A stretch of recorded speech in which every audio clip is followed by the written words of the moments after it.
Let me pop this here so I can say hello.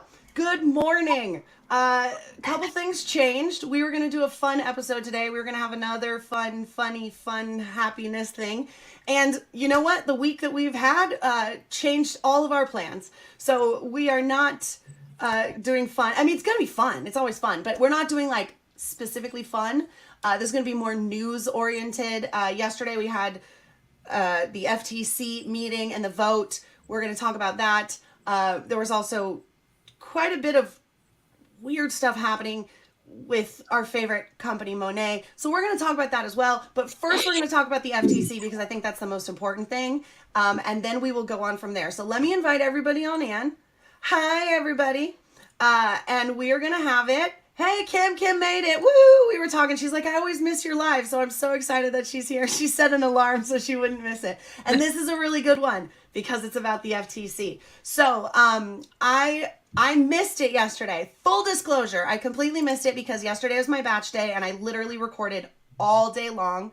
So I only got a little bit here and there from people about what happened. And so I reached out to Bill Keep and I said, hey, let's talk about this. I'm getting different information from different people. It's a little confusing. I think a lot of people are like, I don't understand what this is. What does this mean? How do we do this? So I reached out to him and he made some incredible PowerPoint slides. He's actually going to come on the show and we're going to do a PowerPoint slide and discuss all of this. So if you guys have questions, you can definitely email those to me. You can leave them as comments. I will make sure that we get all of those questions answered. We're going to go over all of that right now really quickly. I'm not going to share his slides, but I did take a little bit of information from his slides so that we can sort of go along. But for those of you that were in there yesterday and actually got to see this, I know Kayla didn't get to see all of it, but she did get to see a bit of it. And so I did ask her to come on here to talk about that because I'm like, y'all, I missed the whole thing. So there's only so many hours in the day, right? So let's talk about that. Who actually got to see the FTC meeting yesterday and the vote? Anybody? No? Anybody? I mean, I know what happened. I've seen it. I saw a replay. So. Okay, Kayla, give us your Reader's Digest anti-MLM advocate version of what happened. Some background. Okay. Not the lawyer speak. I'll try to simplify it. You know, you got to kind of wrap your head around the whole thing. It was really, really interesting, actually. So basically, a motion was passed. Oh, hey, hello. A motion was passed unanimously. They all voted on it. And it is, if you can hear a toddler playing with blocks, I'm so sorry. He's very loud. Basically, what happened was let me get my words straight. The FTC has an easier time going after misleading earnings claims than they do going after companies specifically for being pyramid schemes, at least from what I know about this subject. So the entire thing is about misleading or unsubstantial earnings claims. And you know how MLMs like to do that bait and switch where they say, it's so easy, you can earn your investment back so quickly. And that is something that the FTC is trying to prevent from happening in the future to prevent people from losing a lot of money in essentially scams. It's not just MLMs, it's an umbrella of different businesses and companies. Uber Eats is one of them. Amazon Plus or Amazon Prime, I'm not sure which one they're talking about specifically. And also like online business coaches are under fire with this as well. So you know how there's so many like MLM business coaches that are like, I'm going to teach you the secret to make all the money. So MLMs fall under this umbrella of things that are being discussed right now by the FTC. All my friends are here. I love that. And it's an advance notice for a ruling. So the motion passed that they are going to make a decision on what to do about this in the future. It was a unanimous decision. They're like, yes, this needs to happen. This is really important, especially with the pandemic that just went down. A lot of people were pulled into schemes and scams that they thought were investments and a legit business model. And then once they got in and spent all their money, it turns out, you know, it wasn't what they thought it was going to be because the earnings were not displayed to them right out of the gate as like clear cut. This is what you have the opportunity to make. So, you know, we already know that MLMs are supposed to show the income disclosure statement when they make an income claim. And we know that they don't. And the FTC has a really hard time keeping up with all of the income claims that are constantly being made by MLMs. So I think that this is just an easier way for them to tackle this problem. And they did open it up for public comment. So we have the next 59 days to use our voices as the public to help sway their decision in this ruling that is going to happen. And that's my synopsis of the situation. Thank you. That's great. That's pretty much exactly what I read, but you're more eloquent than I am. I would have just read it. It's not as great.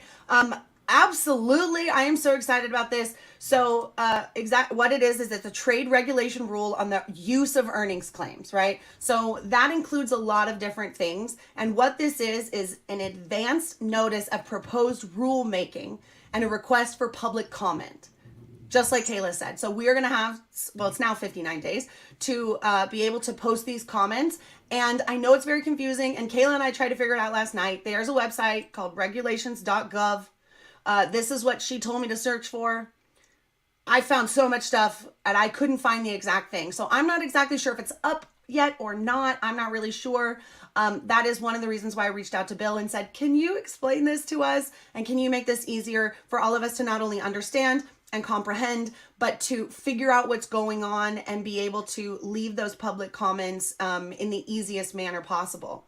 So his slides, basically what we're going to be talking about when he comes on the show is going to be number one, the prevalence of deceptive, false, and unsubstantiated or misleading earnings claims. So, we know what those are. Does anybody want to shout out any examples of any of these sort of earnings claims that might be deceptive, false, unsubstantiated, or misleading? You can make $7,000 this month if you join my business. If you join my team, we're going to go on a company paid vacation. Yeah. You can be a six-figure earner just like me. I used to be on food stamps, and now I have a lake house. My favorite is I used to live in a basement. A fully paid car. Oh, free car? What? A free car? Free car. I heard about that one. One of my favorites is I used to live in a basement, and now I'm a multiple seven-figure earner. Yeah. So the answer is, how big is the problem, and why is this needed for this one? And I think we all just answered that really quickly. Why is it a problem? Well, because I think for most of us know that in MLM, only 99% people lose. So the 1% is the one that's going to be able to make these things happen. And I think that's really misleading just on its own. So the majority of people are losing. So, but again, this will also include gig work. This will include different things like the grocery delivery and the Uber Eats, and you said like business coaches and things like that as well. And I don't think that those companies have the same percentage of loss as MLMs. So I feel like maybe us as the MLM community, we have a little bit of a harder job in terms of really showing the truth of what these things are. And that's exactly where everybody in the comments and everybody that's watching this is going to come into play, is because we really need to be giving our personal experiences of what we've seen. Also, if you joined one of these companies because of these misleading income claims and you lost money, please do not hesitate to leave a comment, because those are the people that we really, really, really need to hear from. The people that are devastated. Like, we're trying to protect the future with this rule. So again, like, this is advocacy and activism. This is what it looks like. And this is part of it too. Like, sometimes we joke about the ridiculous musicals and sometimes we talk about the serious stuff. So the next bullet point that Bill is going to go over is the use of disclaimers.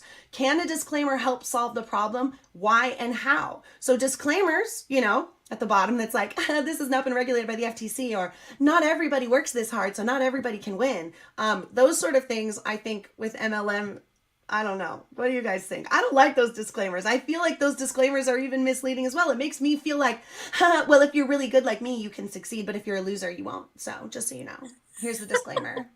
I feel like the thing is, even if this ruling goes through in our favor, unfortunately, we're still going to have a hard time of keeping these crazy MLMs in check with following the FTC guidelines, because we know that no matter how many rules the FTC puts out, MLM representatives are going to find their way around that, or they're just going to blatantly ignore it and not put the disclaimers, just like they don't. I was able to retire my husband. Just like they don't ever put the income disclosure statements when they're making an income claim. You know how they try to get around that, and then we have to turn around and report them to the FTC. And that's like the only thing that we can do. So I think that you're right, and that we are going to have a harder time getting this to go through the way that we want it to, just because they're going to try to find their way around it. And then the MLM companies are going to turn around and say, well, they're not really employed by us. They're just independent salespeople. Yeah. You know, the worst part of it is like MLMs are scams, right? And they're being pit against like actual businesses. So it's really not even fair for those businesses, because those businesses, if the MLM, if we get in there to propose these rules with MLM, like the businesses that aren't MLM are going to have to follow those. Like, I don't even think that these companies are in the same category at all. Like, they're just not. Like, gig work isn't a scam. Like, if you do Uber Eats and I deliver to you, like, I'm going to get paid something. But there's no guarantee with an MLM. You can go to as many craft fairs and mixers and parties as you want, but there's no guarantee that you're going to even make your money back or even a cent at all. So it's very difficult for me, and that may be something that I'll ask Bill, because I don't even think that MLMs belong in this. I think they need their own category altogether, and that should be pyramid schemes that the government allows, and that's what it should be called, because calling it an MLM, I think, is also deceptive, just in general. Thoughts? I feel like you said it all. Yeah, I definitely think that they need their own category, because the rules the rules need to be different for MLMs. I agree with you on the fact that the title needs to, or the category needs to be changed from pyramid schemes to pyramid schemes that are legal, or legal right now. We need to call a spade, and we need to create guidelines that are specific for multi-level marketing companies, because they have been so good about the loopholes, because of the lobbying, because of all of that stuff that's gone on that we know is still happening today. That's the only reason that they're around. So I agree with you. I think that they need to have their own set of guidelines and not be lumped in with legitimate businesses, because that is hurting those legitimate businesses. Absolutely. I do want to say something funny. Yeah. During the meeting, the FTC kept saying multi-level marketing scheme. That's what they called it the whole time. I love that for us. I do too. I absolutely love that journey for us. Yeah.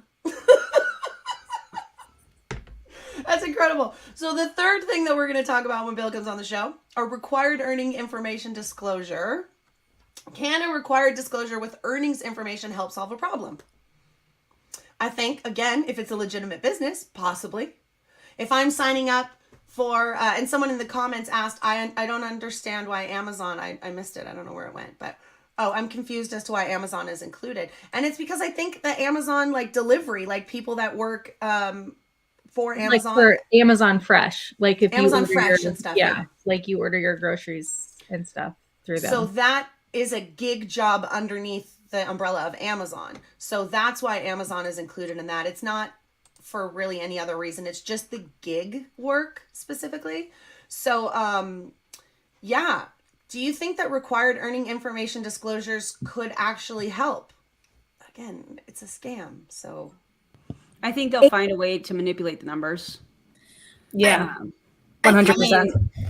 I would love to see profit and loss statements from some of these top leaders. We pretty much know what they would look like, where they're making, a smaller amount of money compared to their expenses for running the business, the team contests, the trips, the giveaways, the love bombing, all of that stuff. In addition to products and, all of those things are kind of lumped into those expenses. And so I think that, yes, it would be beneficial, but I think that we're going to have to be very careful in how we help people to be able to ask that question, because I think they're going to get really creative in how they get around that, just like they've done with other things. I feel like even when we have the income disclosures that are accurate, they still present it as like, well, look at what you can earn. And, when I was presented with income disclosures, I was always like, I didn't care about the bottoms. I was like, oh, well, like I can make this much money, so like it doesn't matter. The way that they paint it is just so rose colored that people will still get roped in. So I don't think it really matters. Absolutely. And I think that this whole thing, like, this could be its own rule alone with income disclosures. Like, why are MLMs not required to have them? Like, I don't understand why they're one of the only people that, like, doesn't even have to keep those numbers. Like, it doesn't make any sense at all. It really is, like, when you really look at it and you're like, okay, this is a scam, the government protects it, and they also say you don't have to tell how much people are losing. Like, it's just really wild. We always say if they don't have one, it's an even bigger red flag than the numbers on it, because the numbers that they're showing are so bad. So if they're not showing the numbers, it has to be worse than these numbers. Is there again, like a rule? What was No, I'm that? sorry. Is there like a rule for MLM companies that they have to wait like a certain amount of time? Because I remember, what was her name? Mary Scott from Vic Beauty. She was alleging that at the time they didn't have an income disclosure statement because they weren't there around for a year. But we know that that company was another one, just rebranded. Yeah, no, there's MLMs that have been around for 8 years that don't have income disclosure statements. And they're like, we're just too new. And I'm like, you've been around for almost a decade, though. So you're a third grader. So I'm not really sure how you're new. So, and here's the other thing with income disclosure statements, right? Like, one, they're going to take that information, they're going to reverse engineer it to make it seem like it's really good, and they're only going to show the good numbers, and they're not going to show you the bad numbers. So you're actually going to have to go in and do your own homework and reverse engineer to find those bad numbers. Secondly, they're going to talk to you, and they're going to, if you even ask them about the income disclosure, they're going to say something like, well, you're not average, are you? You're not average. The average person loses, but you're not average. I've seen your feed. You're amazing. You're beautiful. You're definitely not average. And so there's even that sort of language that's going to come around that again, like, we've seen it for years and years and years. Like, I show income disclosures all the time. You guys show income disclosures all the time. And it doesn't matter because they will fight. Well, I'm not average. And those people just weren't working. Yeah, 98% of the company just doesn't work. It's so sad. It's so easy. Look at all of us that are working or succeeding. If the rest of, and it's just like, you're so full of shit. It's coming out of your ears and eyes and mouth and nose. Like, it's literally, you're like an extruder, Play-Doh extruder, just everywhere. It's ridiculous. Anyway, I love this comment by Melissa. I was just J. going to the comments to look here. Yeah, she said, I don't believe MLM disclosure statements include the actual end user retail sales. None of them require their reps to report actual sales to customers. Yes, I agree with that. I also want to add that these income disclosures, there's no standard of how they are put together. So one company does it one way, another company does it another way. The terminology is different. Some people separate whether they are a distributor in their first year, then they lump everybody else. I was just looking at the doTERRA income disclosure, and they have it separated by first year and then everybody else. And then under everybody else, it says on average, it takes them 8.5 years to 11 years to get to that point. So until, according to their income disclosure, and this is a perfect example of everything the FTC says, until you get to that 8.5 to 11 year point, you're not going to break even unless you are in, if I remember correctly, the top 10% of the company. How many years have they lost money, in order to, like, they're paying in to operate a business until they get to that point, then they're breaking even. And even to do that, you've got to be in the top 10%. But every income disclosure, I'm kind of going off on a tangent, but every income disclosure is different. There's no standard so that we can understand as a community, what it means. I mean, prove its income disclosures. All of the companies, they're all very, very different, and they're all very deceptive in how they put them together. So Melissa J, I think you're right on target with that. Yeah. And another thing that Melissa J said, some of them don't put the sales, and some of them do. Some of them say this is only bonuses. This is only bonuses for people that qualified for the bonus program, which is a very small percentage as well. So then it's like that huge group is even smaller. And like, of the people that are able to get bonuses, most of them aren't even getting bonuses. They're paying into the bonus system, but they're not receiving their bonuses because they're not hitting all these arbitrary bells and whistles and dings to do that. You know what I mean? And I really agree with you, Erin. I think there should be like a set this is how it should be. We want this, we want this, we want the churn rate. We want the sales. Figure out how to figure it out. You're a business. You can't figure out what your sales numbers are? That's a gigantic red flag. What do you mean you don't keep those kinds of records? No. So it's like, it's wild. I want to see how long it took everybody to get there. I want to see, because that's also indicative of bridge contracts. When you see people hitting the second top rank and it only took them 4 months, you're like, I'm sorry, what? That's indicative of bridge contracts or deals or things like that. I think all of that information should be shown. I think if we're really trying to be completely transparent and prove that these are not scams, then you should give us all of the information and not just what makes you look really good. And even the stuff you're giving us that makes you look good doesn't make you look very good. I think also all those things. Sorry, go ahead. No. Go ahead, Kareem. I'll talk after. I think also once all that is redone, like the income disclosure and everything, that should be handed to every potential rep. That and the personal volume, group volume, all that stuff, so they can actually sit down and consider: is it gonna be worth it? Is my investment and what I have to sell to others and buy myself balance out with what this income disclosure is saying?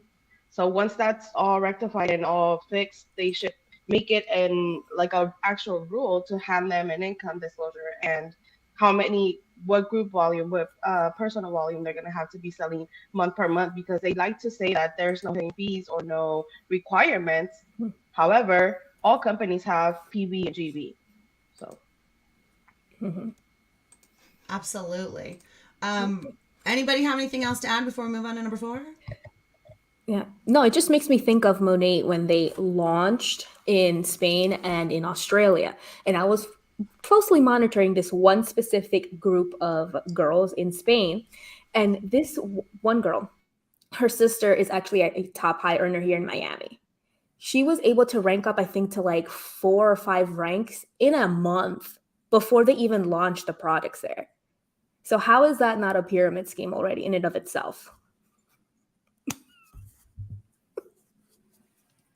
This is an excellent point, Kayla. I know the FTC is absolutely trying. I think there needs to be an offshoot of the FTC, or just like a task force. Can we just get like an MLM task force? Can we do that? Can we be the task force? Yeah, can we be the task force? Can we just be like contracted helpers? Like we need to be deputized.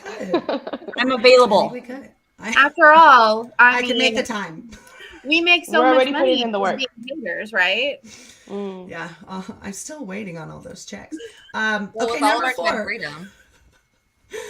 Number 4.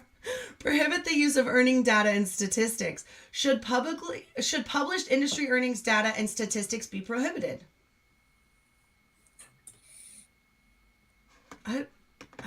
Wait, what kind of data? Earning? Let me look at this. Okay, because I have questions. Deeper into this.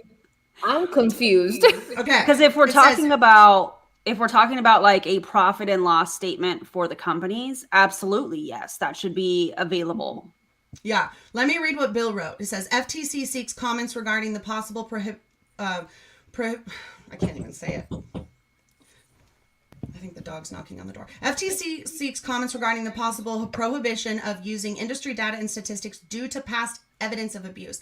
Data and statistics can give the impression of being objective or typical, but in fact, data and statistics can be manipulated and misinformed rather than inform regarding potential earnings. The FTC recognizes that some uses of data and statistics to support earnings claims have been misleading, and since data and statistics can be manipulated, perhaps the best approach is to simply prohibit the info. If so, what would such a what would that include if that actually happened? I mean, I think we need more, not less. Well, with we just MLMs, talked about that.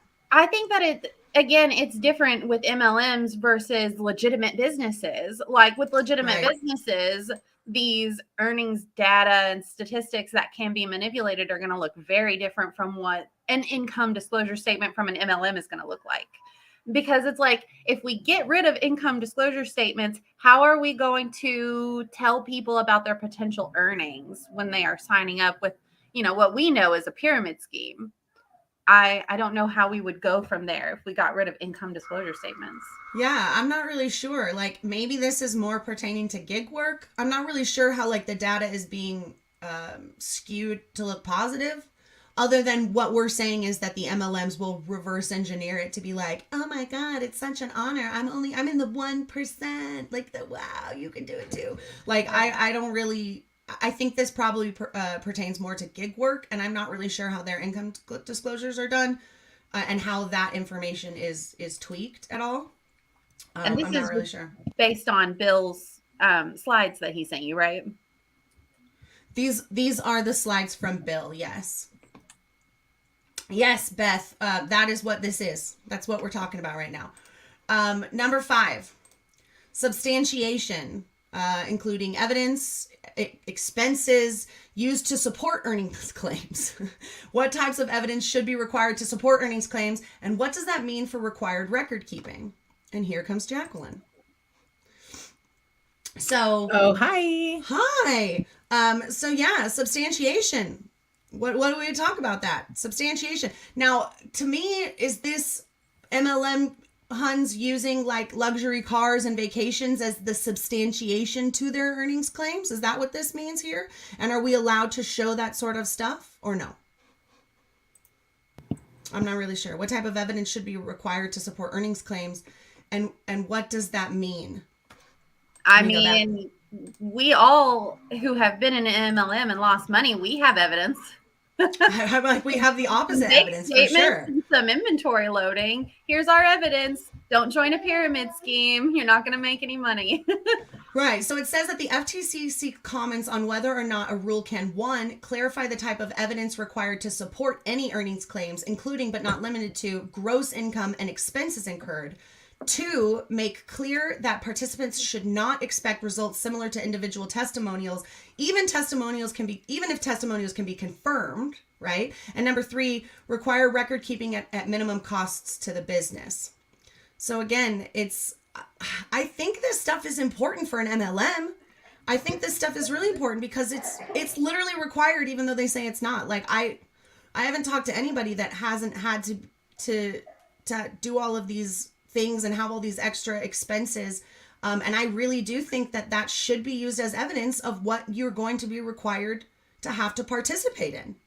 And also, like, if you have to buy a thermal printer or a clothing rack or a million friggin' hangers, like, that should definitely be in the forefront when you're signing that contract. Like, this is what you're going to expect to have to do on top of what we're already telling you you're going to have to do. Mm-hmm. And also, I think they should be more specific, especially when it comes to things like the car program. They should say, oh, because they like to fill their mouth saying that it's a free paid for car. However, they don't let people know that it's under their credit. They get the loan. Whenever they make their post about the car, none of that information is ever clarified. None of that information is ever in their post. So I feel like they should be obligated to share not so much how much they're getting themselves, but say there's option 1, 2, 3, and this is how it goes. The car isn't fully paid for when I get it. I have to continuously pay it and maintain rank to keep getting that set bonus. I think since we're talking about tax information too, and this has been a long-standing issue within MLMs. I mean, I remember going to specific tax people to have our taxes done, and they were like, oh, you're a 1099 employee, and they might do the taxes one way and then another person might do it another way. And I think there's a lot of gray area when it comes to MLMs and their taxes. So even if because all that I'm hearing in all of this as we're going through each point is we're looking for standards to be made to hold these people accountable, to hold the companies accountable, to hold the distributors accountable. We're looking for some sort of a standard where we can say, okay, this is required. This is what we're seeing. Now we can make a decision, whether it's somebody looking to join an MLM or whatever. They have all of the information instead of all of the deceptive practices that we see. And so we've got to have those standards even in with taxes and multi-level marketing, distributors, because if we looked at all of our taxes from when we were in these companies, they're all going to be very different. Yes, we all have different tax pieces, but I'm talking about like the 1099 portion and specifically the expenses. You know, there are some accountants that are going to be okay with kind of, you know, tiptoeing along the line of what is okay and what isn't, as far as expenses. So I think there needs to be some standards with that, some awareness, some education within like the accounting field, specifically with multi-level marketing, so that we can standardize those things and be able to say, well, let me see this part of your taxes, or let me see this, or a profit and loss statement. These things have to be standardized in order for us to look at it and go, okay, these are the facts. You know what I'm saying?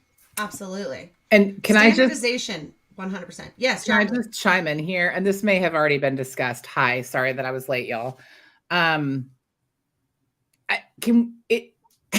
It's so ridiculous that there have to be Federal Trade Commission rules and laws put into place when there are already state, I don't know, I think federal laws for 1099 employees or contractors. Like I've been doing 1099 contract work for 20 years, and I'm aware that I'm going to have to provide my own, you know, equipment, and that, but I'm also aware of what I can claim at the end of the year on my taxes. I'm aware that I have to pay, you know, quarterly taxes. I mean, like, what really bothers me is that this is part of the and of course we know this, but the FTC is addressing symptoms. These are Band-Aids, because the problem is that there are all of these whatever, you know, market partners, independent business owners, whatever, who are out there saying you're an entrepreneur, you're running your own business, you're the CEO. And so by the time people you know, get wound up with all of this stuff they're consuming on social media, by the time they sign up and sign the contract, first of all, they're not reading it. I don't even remember anyone giving me a contract to sign when I joined Mary Kay. But there's no like, you know, these women need to understand, like, you're a contractor. You're essentially a salesperson, and men. I'm sorry, I shouldn't leave men out of this because I know that there are definitely muns. But there should be some way that people go, you are a 1099 contractor, and here's where you can find your state's laws about 1099 contractors and federal laws about 1099 contractors, instead of it having to be, well, the FTC says blah, blah, blah, and here's how you get around that, because that's what they do. You know, I've been to the conventions where they're like, we can't say it cures anything. You know, like, I mean, that's what they do. They make fun of all of the regulations and the rules and the laws that are there for a reason. And I just feel like there's such a bigger picture of like, why is the FTC even having to do this shit? Like, why are we having to set aside special rules and laws and regulations for multi-level marketing companies when they already exist? But anyway, so I don't know if that's already been discussed, but it's just, you know, it's just so ridiculous to me in general that this is even a thing that we're talking about. It's absolutely true. Also, I just wanted to let everybody know that she's a natural beauty and she doesn't wear makeup. So she's a natural beauty and what? And she doesn't wear makeup. Oh, no, I'm not wearing any makeup. Donna learned how to do her completely makeup. natural today. My eyelids are always pink like this. Oh, if anybody has no idea what that joke is, watch the last Trudy episode where we do our makeup on Super Bowl. Yes. Okay, this one I think, like, for real is so MLM specific. I don't think I've ever seen anybody that drives for Uber Eats be like, haha, you can have everything too. They're like, oh my God, thank God for Uber Eats. It helped me pay my bill. Because I don't think anybody's joining Uber Eats being like, I'm going to become a millionaire and buy a lake house tomorrow. Like, I just don't think that's happening. No. And I don't, maybe I'm wrong. Maybe I'm not on social media enough, but I have not seen that to be the case. Amber's back. Hey.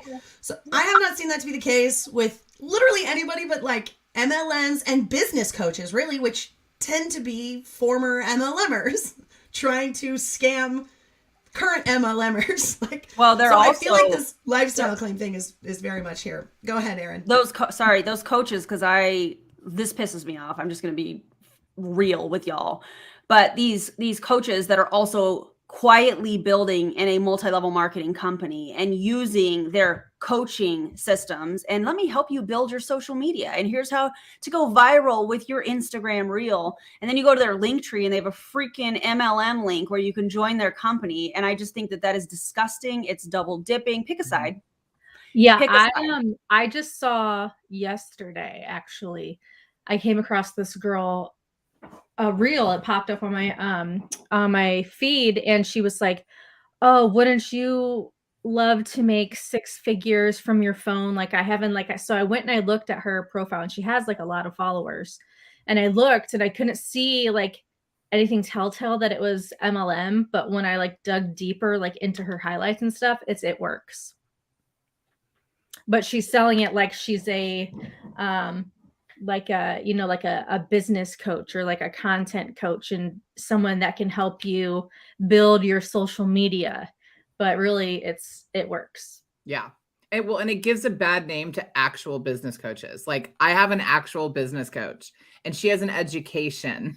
Like she actually like works with me professionally, and it gives people like that such a bad, you see them and you're like, oh, there's another one of those business coaches, but she's like, legit and helps me with my business, and it's great.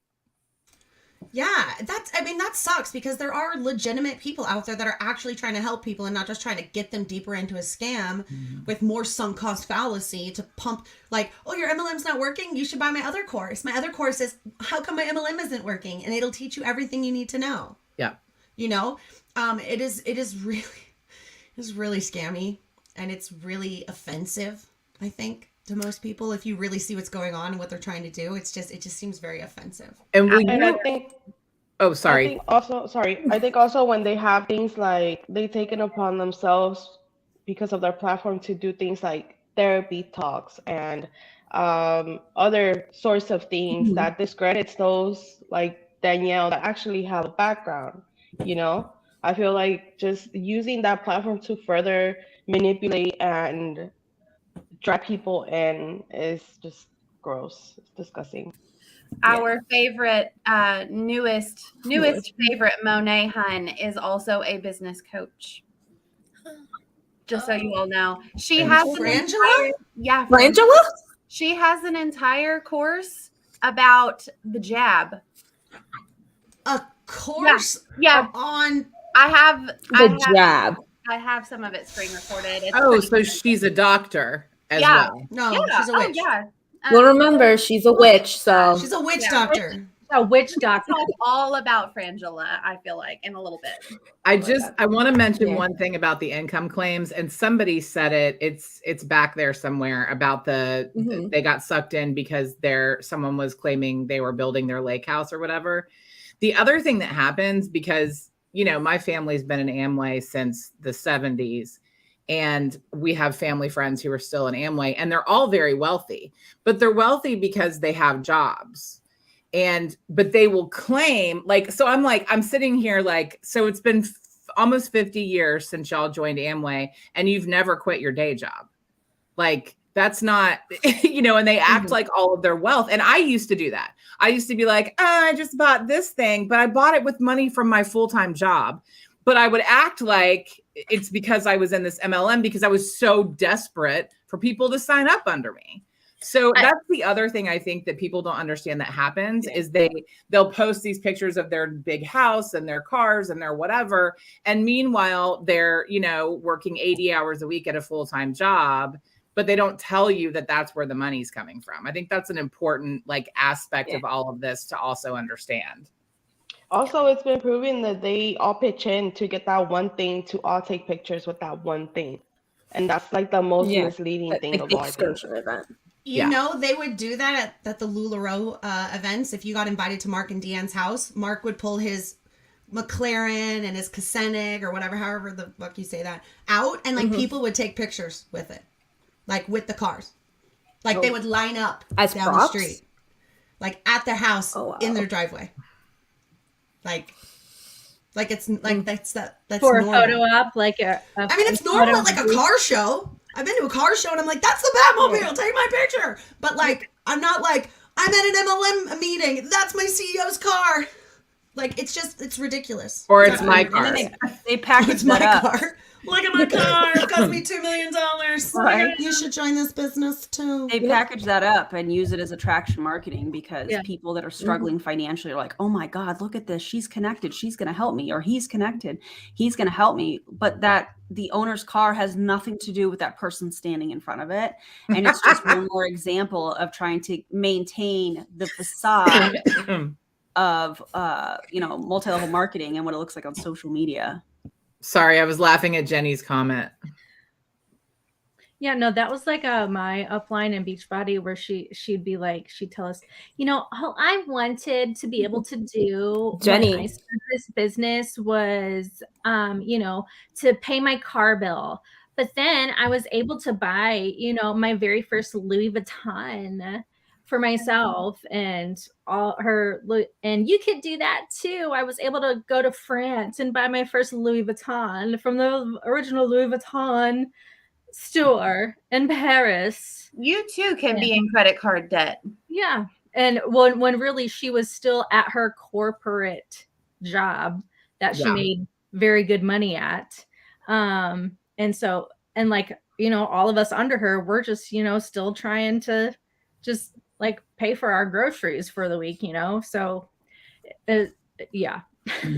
This is interesting. Is this real? Is there a studio that influencers can go to and like take pictures with like luxury things and they can pretend that they're doing things? That's real? Oh, absolutely. Yeah. There's here at the mall by me at Garden State. There's like a whole section where you could it's a prop for Instagram. You can take what is happening? Like little Instagram setups you can go to. Like setups and stuff. Which is awesome. Honestly, it's an awesome business idea. And it's great. Yes, exploiting everybody that wants more in their life and can't afford it. Absolutely. Let's do more of that. I mean, if you want to do like if you're doing content creation, great. It's like a great way to like take pictures and like have your whole content set up for the month. Aesthetically pleasing. But if you're an MLMer. I mean, I would feel so weird being like, look at me on this set of a plane versus being like, look at me on an actual plane. Here are the little peanuts I got. You know what I mean? But if anyone's ever looked at my social, you know that I'm not like curated. I'm just like, I'm going to post this right now and nothing matches. So maybe there's something to it. For me. I'm definitely people can really tell like when it's a fake plane or an actual plane. Like there are people that really just get out. Like, okay, I feel like we should find this in a place and like we should have a fake it till you make it themed party. And it would be so fun. And like everybody could go and hey, maybe that's the homework for the weekend, right? Like everybody post a picture on your social that is so absurdly ridiculous and hashtag it fake it till you make it. And just be like, you find a Ferrari at the Walmart parking lot? I mean, that's extra points there, but pose with it. Take a picture with it. I'll go pose in front of the Louis Vuitton store. Do it. Yes. I'm going to go take those photos this weekend. I'm going to go to a huge house here in Vegas that's for sale. And I'm going to take a bomb picture. It's not my house, but like, look at the luxury. You know what I'm saying? Look at the luxury. There's some luxury houses around here. I could probably go take some Please do it. Like a lot of these women who are like flaunting like, oh, I have a Louis Vuitton or I have a Gucci bag, blah, blah, blah. And I bought it with my money I earned. Really, they got it off of AliExpress. Okay. Oh my God. Okay, here's a great story, but it's a lifestyle claim. There was this girl I saw on Instagram. I was going through Reels one night because I couldn't sleep. And she was like, look at this incredible Louis Vuitton dupe. And I was like, what? And she was literally just like showing off a fake purse. And like linked, and it was like to AliExpress, and even then it was still like $200 or something. And I'm just like, they're called 1-to-1. They're 1-to-1 value or mirror. What are you doing? At least she was honest. At least she was honest, but at the same time, I'm like, are you promoting like counterfeit products? That's illegal. Well, it's only counterfeit if you sell it, but if you buy it. Oh, so if she's just referring people to it, she's fine. She's not selling it. Okay. Well, I mean, if if you buy it from China and customs flags it and finds it, then they will notify Louis Vuitton or Gucci or Dior or whatever, and you will get a notice from them, and they will ban you from buying anything from them in their stores. I agree with this comment so much. It's not even funny. Anyway. You got my husband all fired up. He's like gonna go start looking for nice cars. Amazing. In Memphis. So number seven, and this is the last one, and then we'll move on to the juicy stuff. But number 7 is cost versus benefits. Can a rule on earnings claim provide benefits that far exceed the cost imposed on businesses? Again, I feel like this is just more for lifestyle claims and earnings claims, and like people saying I'm a millionaire when 99% of them are losing. And again, I feel like this feels more like an MLM rule than a gig rule. Wait, can you repeat that? I'm sorry, I'm still trying to process it. Can a rule on earnings claims provide benefits that far exceed cost imposed on business? And let me go into bills and read it a little bit more. Yeah, translate that for me. Right.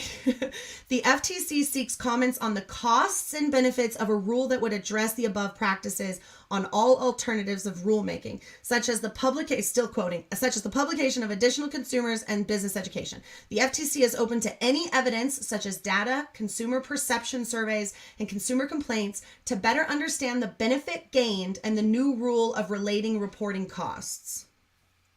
So it says the FTC is sensitive to business complaints that regulators impose unnecessary costs. Some businesses might feel that any new cost imposed by the government is an unnecessary cost, yet the FTC has addressed the issue in other rules and remains concerned about the harm caused by misleading earnings claims. The number of questions that mentions cost versus benefits should show the importance of this issue. And then there's like a link to a bunch of different questions that I don't have in front of me. But again, it feels like another specifically targeted at MLMers, because again, there was a comment that said some people that like do DoorDash and Uber Eats, some of them do have nicer cars and some of them are flaunting it. But I believe that those people are most likely the exception. For the majority, I don't see those people flaunting their wealth the same way that I see MLMers flaunting their wealth. And it's all MLMers flaunting their wealth. It's all like, thanks, Unique, you bought me Starbucks today. Like that, even that. Like, I don't see Uber Eats people that are like, so glad I delivered those tacos. Now I can have my own taco. Like, I don't see that. I see with MLMers though, like constantly. So I feel like this one, the cost and the benefit is, like fake it till you make it. It costs money to make money. Like those are all platitudinous MLM things that go right into this as well. Thoughts? I was like, no, I agree. That's exactly what this is. Yeah, I don't even, this one kind of breaks my brain.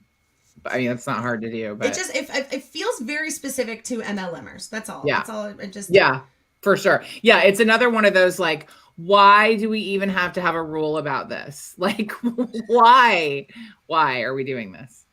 The only thing that comes to mind for me with this is a saying in Spanish says, dime lo que tienes y te diré que careces, which is tell me what you have and I'll tell you what you're lacking. That's the only thing that comes to mind with this one. Wow. Yeah. Jeez, man. I just like they should donate Spanish plasma and brag about that. Did you hear me? What was that? I'm so sorry. I said I just love when you speak Spanish. I'm over here like this. Me too. I love it. I love it. So then the last thing is, what has changed? So the last time that there actually was a rule, what has changed since 2011, which was the last proposed business opportunity rule? A lot. A lot. It's been 10 years, y'all, or 11 almost. A lot. The last FTC rulemaking that covers some of these issues, that rule, the business opportunity rule, did not apply to MLMs or any evolving gig economy. So MLMs have never even been a part specifically of this business opportunity rule, which I'm assuming is because of lobbying efforts. Because I couldn't understand. MLMs have been legal for 43 years and they've never been a part of this rule ever until now. Like now, it took 43 years for us to be like, excuse me. Could we add pyramid schemes to this rule? Well, and if we go back to 2011, the majority of businesses were being built in person, you know, the coffee meetings, the weekly get-togethers, and 2015, 2016 is when social media took off, which made it easier for these multi-level marketing companies to get in front of more people. You know, that's when really Facebook Lives and Facebook Lives was really popular because I did them too. Those became really popular, asking for shares, groups in Facebook, all of those things kind of took off when it came to social media, 2015, 2016, which just made it easier for these people to get in front of more people. And then they're flashing the lifestyle and people are buying off on it. And that's, in my opinion, that's when all that kicked off. And there was really no way for any kind of anti-MLM people to come together and share their experiences like this. Yeah. Yeah, those are excellent points that probably I would have come to if I thought about it for 5 more minutes. Amazing points. It's like, oh yeah, the internet. There's so many more MLMs now. There's so many more people that are doing these lifestyle claims that are using FOMO. Like we were in MLMs. We were taught that. Like FOMO is a part of it. Like make people afraid that they're going to miss out on all of the amazing things that you're doing. You're going to Disneyland, post a picture. You got Starbucks, post a picture. You got a new Louis Vuitton bag, post a picture. Like whatever it is, tell everybody how great this is. And it's really wild to me. Maybe it really took a big social movement of people getting scammed and being like, wait a second, I'm not an idiot to do this, because the anti-MLM movement has been around for a very long time. Talk about Robert and Bill and all of these amazing men that have been fighting on that back end. But it wasn't until probably the last 7 years or so that people actually really started speaking out. I know there's been an anti-MLM Reddit, but most people are anonymous. I don't know who's speaking out. There's articles. You look back, even when I'm looking for articles sometimes about MLM stuff, I'm like, oh my God, this came out in like 2011. Like, how did I not see this?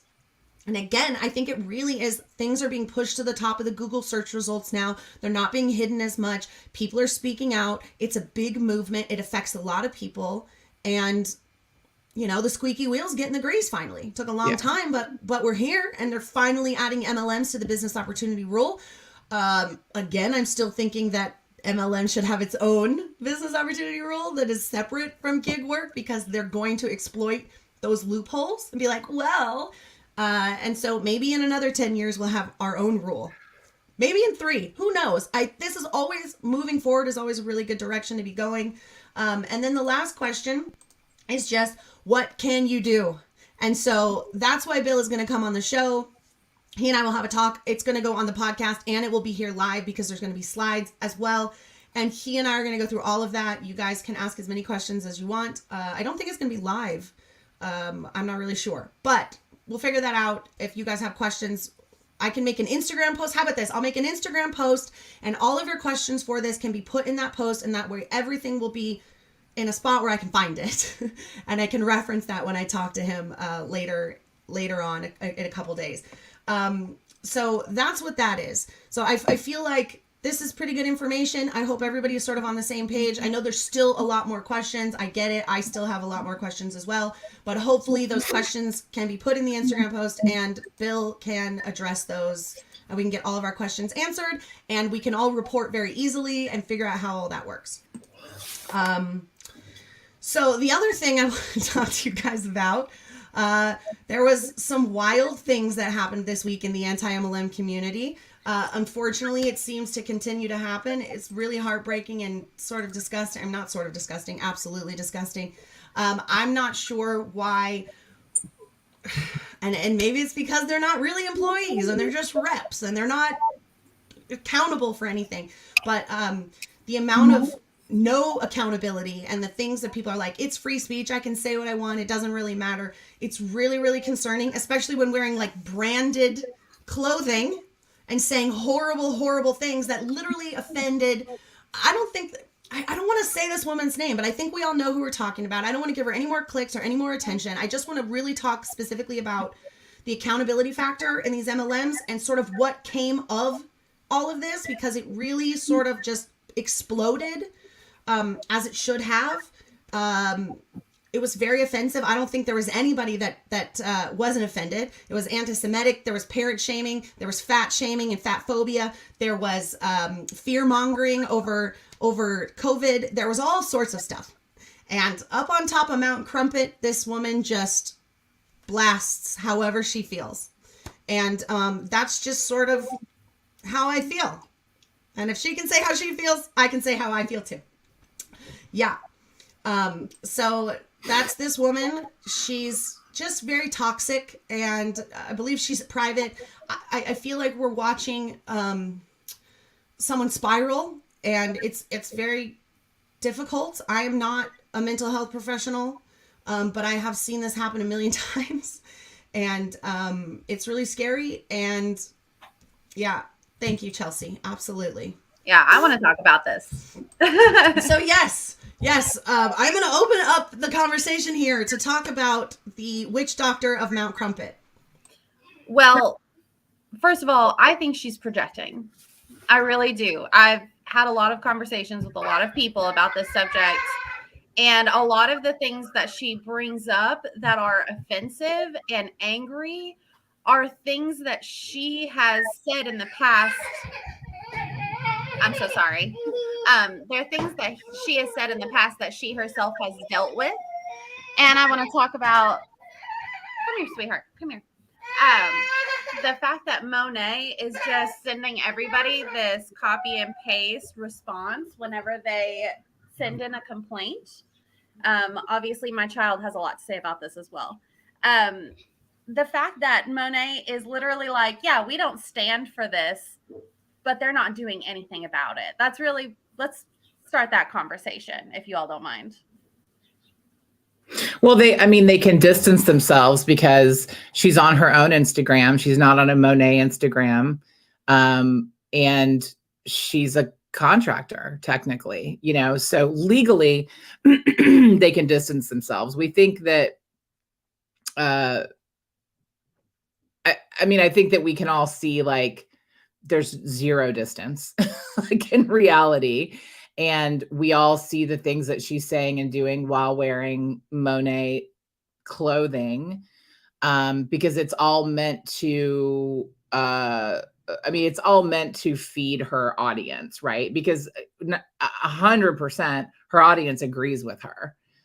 So does her upline, so does her downline. Like that is an echo chamber 100%. But there's really not any, distance, which I think because of the way that things have evolved, I think we do have a leg to stand on with reporting her and being like, y'all, sure, she's not an employee, but she's representing your company and she's saying these things that are meant to entice people to sign up underneath her, which is a problem. But yeah, I think legally, Monet can distance themselves from some of that stuff, which is gross, personally, is what I think.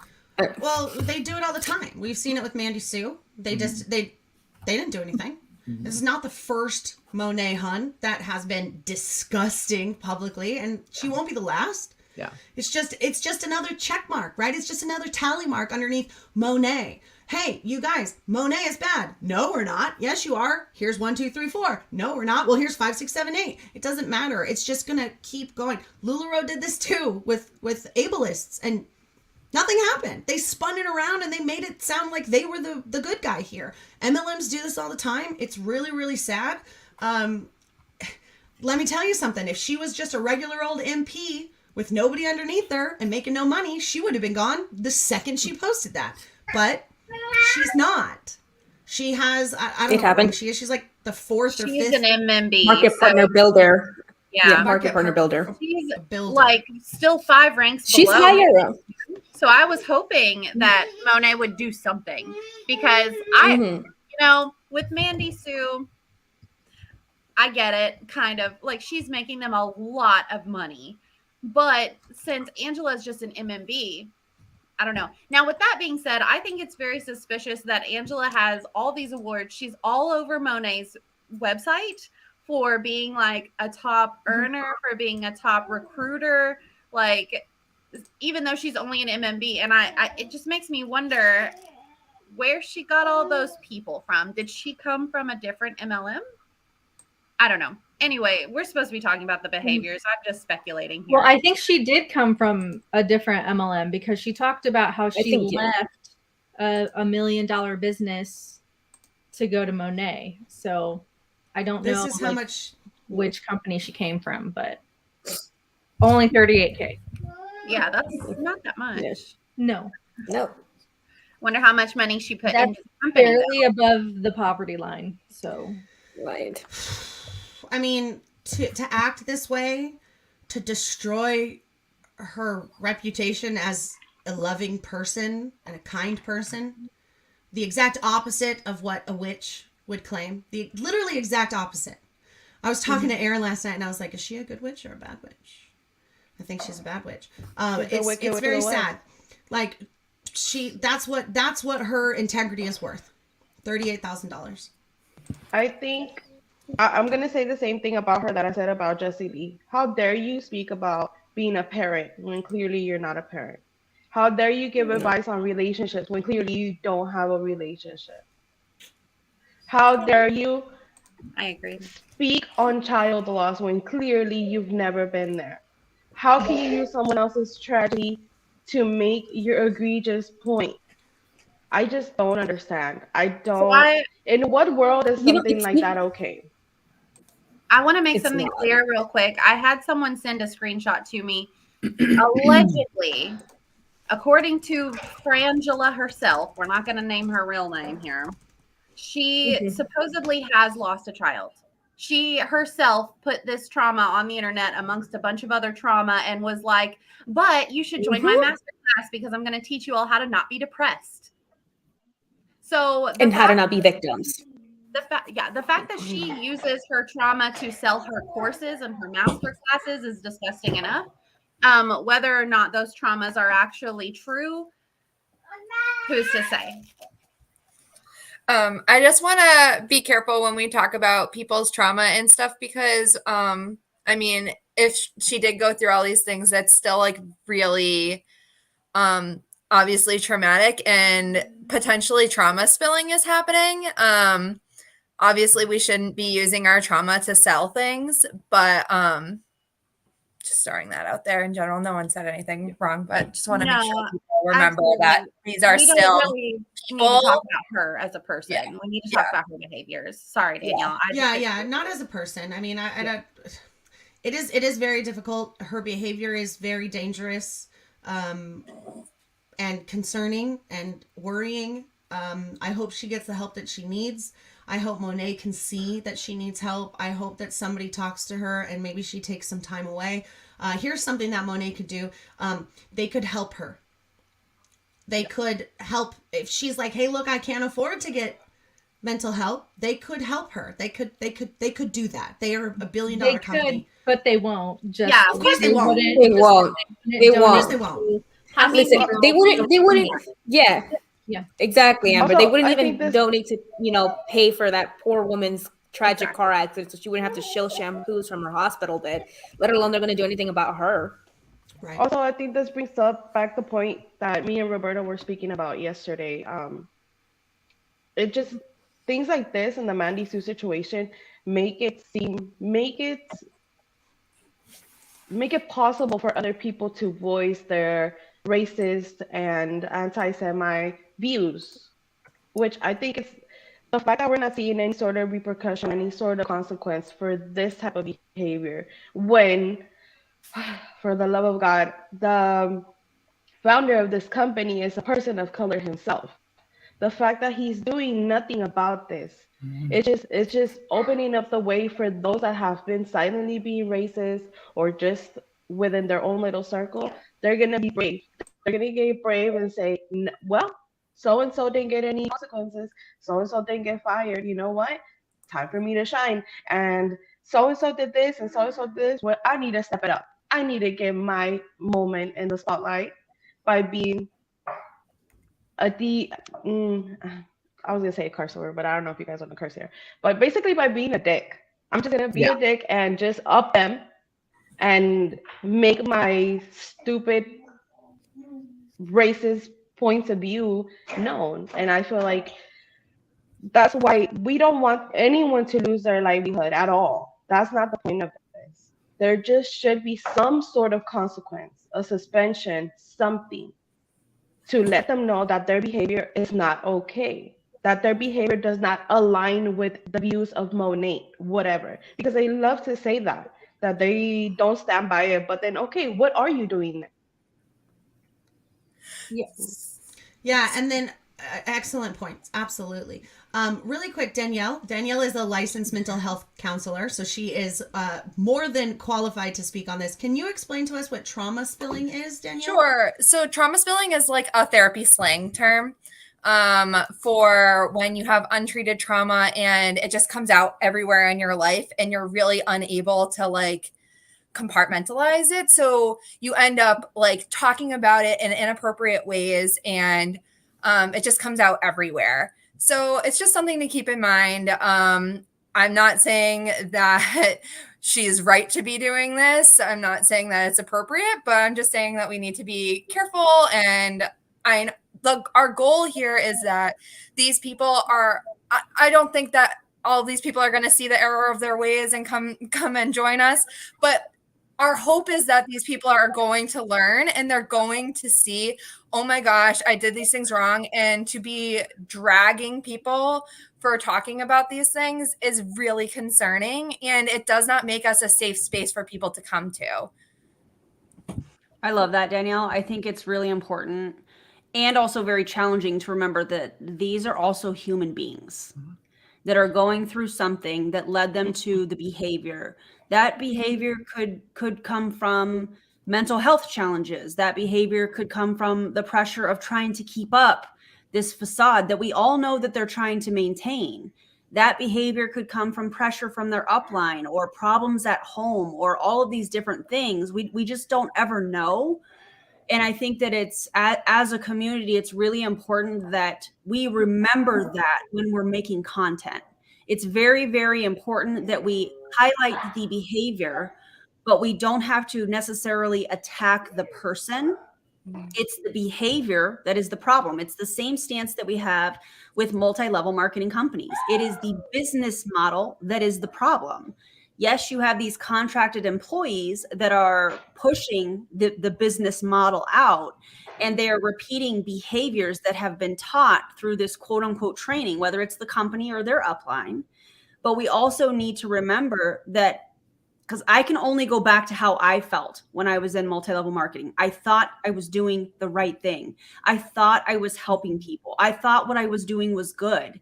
And it wasn't until I took a pause from the chaos, and you guys have heard me talk about this a lot, when I stepped back and I really looked at what was happening, and I really looked at these faces of these team members that were counting on me to show them how to make more money, how to help more people, how to reach these goals that they set. And I was doing everything that I could to help them do it, and it wasn't working. There was something wrong. And so being able to look back and to have compassion for myself, you know, because you go through all kinds of feelings and emotions, and there's lots of trauma that comes up and behaviors that I am not proud of that I participated in. And so that is one of the reasons that I am the way that I am when it comes to social media content, is because I remember I would have defended myself. I would have defended Jesse Lee back then. I would have defended anybody that said anything negative about anybody that I was around. And so when I see some of these behaviors, when I see some of these responses, I'm not going to take it personally, because I would have acted the same way. So when I make content that is putting out a behavior, I'm not going to attack the person. I am going to point out the behaviors. I am going to point out the parts of what they are saying or doing that are predatory, whether they're looking for stay-at-home moms, whether they are oversharing like we've seen Jesse Lee specifically do, and many other leaders. I'm going to call out that behavior, but I'm not going to make, like back-to-back multiple pieces of content shaming and victimizing somebody that, in my opinion, is already being victimized by the MLM community. You know what I'm saying? And Erin, you do such a good job with your content of doing that. And just for other people, just to be aware, like things that you can do to like make sure, like, first of all, check yourself at the door and say, like, okay, like, remember, these people are victims. We are standing, like, the whole anti-MLM community, the point is that we're standing up for these people that don't realize they're being victimized. So if they're sharing their trauma on the internet to try to sell stuff, like it's very frustrating. I get very frustrated by it. But if you're going to be sharing their content, I recommend blurring their faces when they're talking about trauma, like 100% of the time. That's one way that we can protect some of these people so that when they do come back and they realize what's going on, hopefully they can repair a little bit more versus having these reminders out there. I know that they put it out on the internet too, but like, we don't need to add to the trauma. I have a question for Danielle. So, as a content creator, I've ran into a lot of content. Specifically, they're so triggering to me, both of them. But the Salvage Soul Sisters. I don't know if you've seen the clips, but the youngest sister, she has used her trigger warning, guys, essay story, and almost losing a child.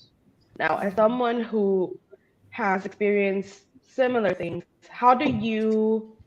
what can we do to not maybe feel as triggered by it? Because I cannot even look at them. I cannot. Knowing what they do and how they use their trauma to sell, it's very hard for me to watch anything they do. What do you have for us as content creators? I would say that we don't all have to cover the same things, and it's so important that you protect yourself and protect your boundaries.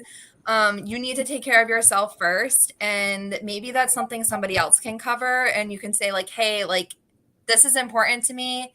And like, educate. The other side of things too is educating without using their content. So talking about it and saying like, I know there are examples out there. Like we can still educate. It's so important. Miscarriages and things like that is such an important topic that affects so many people, and we honestly don't talk about it enough. So I think that there are ways that we can educate on it, and kind of, I know that the point is to point out the behavior, but if it's triggering to you and it's triggering to too much of your audience, you might need to pull back. And yeah, I try to stay away from it, but as much as I try to run away from them, I'm bound to, run into one of their clips. And I wanted to ask that, not just for me, but for anyone watching that, I'm not even emotional, but thank you. Boundaries. Protect yourself, guys. Like, we're trying to do this to help people. And if you're getting triggered by the content, obviously it needs to be covered. So like, we need to keep utilizing ourselves as a community, and maybe there's someone that has the tolerance for that, and they can kind of be the primary person that covers a topic, or until they get burnt out, or until they start to feel the signs of burnout. We just need to be switching out, I think, a little bit more, and being aware and just being there for each other, and come back and find safe people to talk to about it, because it's just really hard. But I think the main thing is boundaries for sure, and protecting your mental health, because this is tough stuff that we cover. Yeah, absolutely. I wanted to highlight this comment because I think this is a really important factor that a lot of us don't think about, the cult aspect and the behavior. Jacqueline was literally born into Amway and was raised this way, and is an excellent resource for this. So I'm going to turn it over to Jacqueline, because I would love to hear what you have to say about this behavior and where it maybe is coming from and rooted. Yeah. And I think, Hannah, thank you for that comment. And this is something that I've been bringing up like in the community over the past couple of days, because I have seen some content creators who are fully dragging her, the person that we're talking about. And I think we really need to stop and think about that phrase, deep rooted, because we say it a lot, but like really think about a root and think about like especially weeds that you've tried to pull up in your garden. And sometimes it's real fucking hard. Sometimes they are like deep in there, and you got to get a shovel and a spade, or you got to ask your yard guy, which is what I do. Like, I'm constantly like, I can't get rid of this weed. Can you come get it? And I think it's like that imagery is important to realize, like, those roots are deep, and we don't know a whole lot about her background. But using myself as an example, my mom literally almost had me on a stage at an Amway convention, right? And then when she went to the hospital, like she loves to still talk about, how all the like Amway royalty came to see me in the hospital when I was born. And so I had some deep, deep roots. Like the fact that I am like here doing this is a testament to people who did have empathy and to, you know, I got involved in a community actually around a podcast around 2016 when, you know, he who shall not be named was making his entrance. And that was the first time that I was exposed to beliefs that I had been told were evil, right? So anything having to do with like, you know, immigrants being real people and the Holocaust was real, because a lot of them actually don't believe the Holocaust actually happened, which is disturbing. But I used to believe that, you know, like I think back on the things like that I used to believe. And I got involved in this community around a podcast that was about one of my interests. And a large portion of the community were evil liberals, right? So I kind of like backdoor got involved with some people that I respected that were really kind and that actually would like openly call me out when I would say things, when I would comment in Facebook groups and be like, you know, that's like real fucked up, right? You know, and I started to understand all of it. And you know, and so here I am, you know, because I really started to take a look at like, first of all, I joined another cult when I was 19. And so that's a lot of my content that I create is around enthusiastic sobriety programs and the troubled teen industry and how, you know, horribly teenagers are treated in the mental health industry in general in the United States. So like that takes up a lot of my spoons. So sometimes I don't have the spoons for anti-MLM stuff, but I am incredibly passionate about it because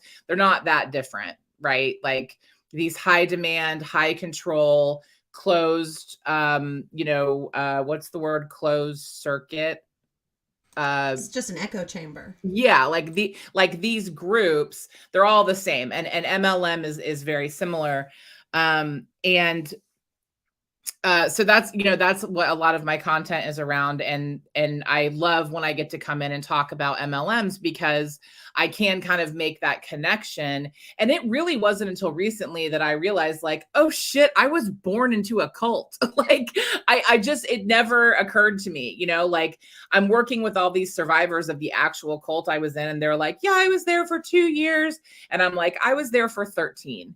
And so it's like kind of embarrassing sometimes. Like I stuck around a horribly abusive cult for 13 years.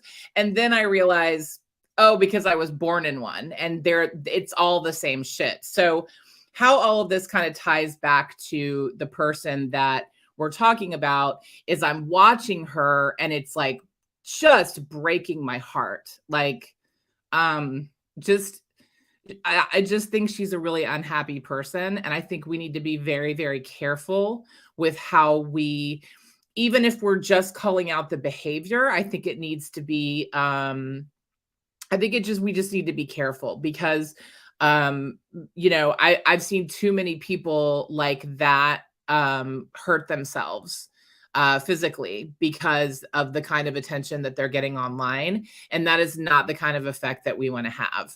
And from my experience, the people who were empathetic and who did put up boundaries with me and who did say this behavior sucks and I think you need to look at it this way, like that's what changed my life, you know, like literally changed my life.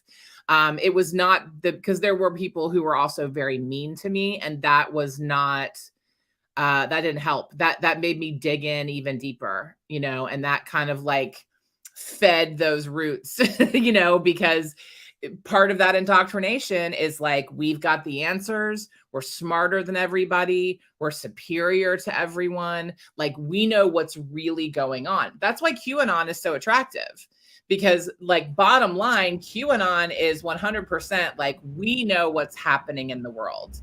And one day everyone else will see it. And that is attractive to people who have any kind of traumatic history. And let's be honest, a lot of people have traumatic history and don't realize it. You know, like this woman probably does not realize how fucking traumatized she is. And I also don't want to label people like her like, well, she's probably mentally ill, because that's not fair to the mental illness community either. Like, I have mental health issues and I do not act like her, so I think we got to be careful there too, to just assume it's mental illness, because it can just be cult indoctrination and, good old fashioned childhood trauma that happens to a lot of people. So yeah, I think that it's important to take all of that into account. And if you have questions, like Danielle said, about your content, like, just run it by somebody. But I'm watching the way that this woman is being treated by some people, and it's making me very sad and very scared for her. And very scared that because from what I understand, she lives alone.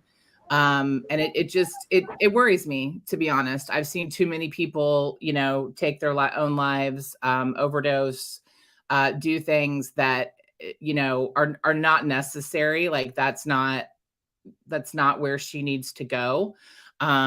And I think we as a community have a responsibility, because I've been involved in the anti-MLM community for a long time, and we used to be real fucking mean. The compassion and the empathy that I see now today is like light years from what it used to be.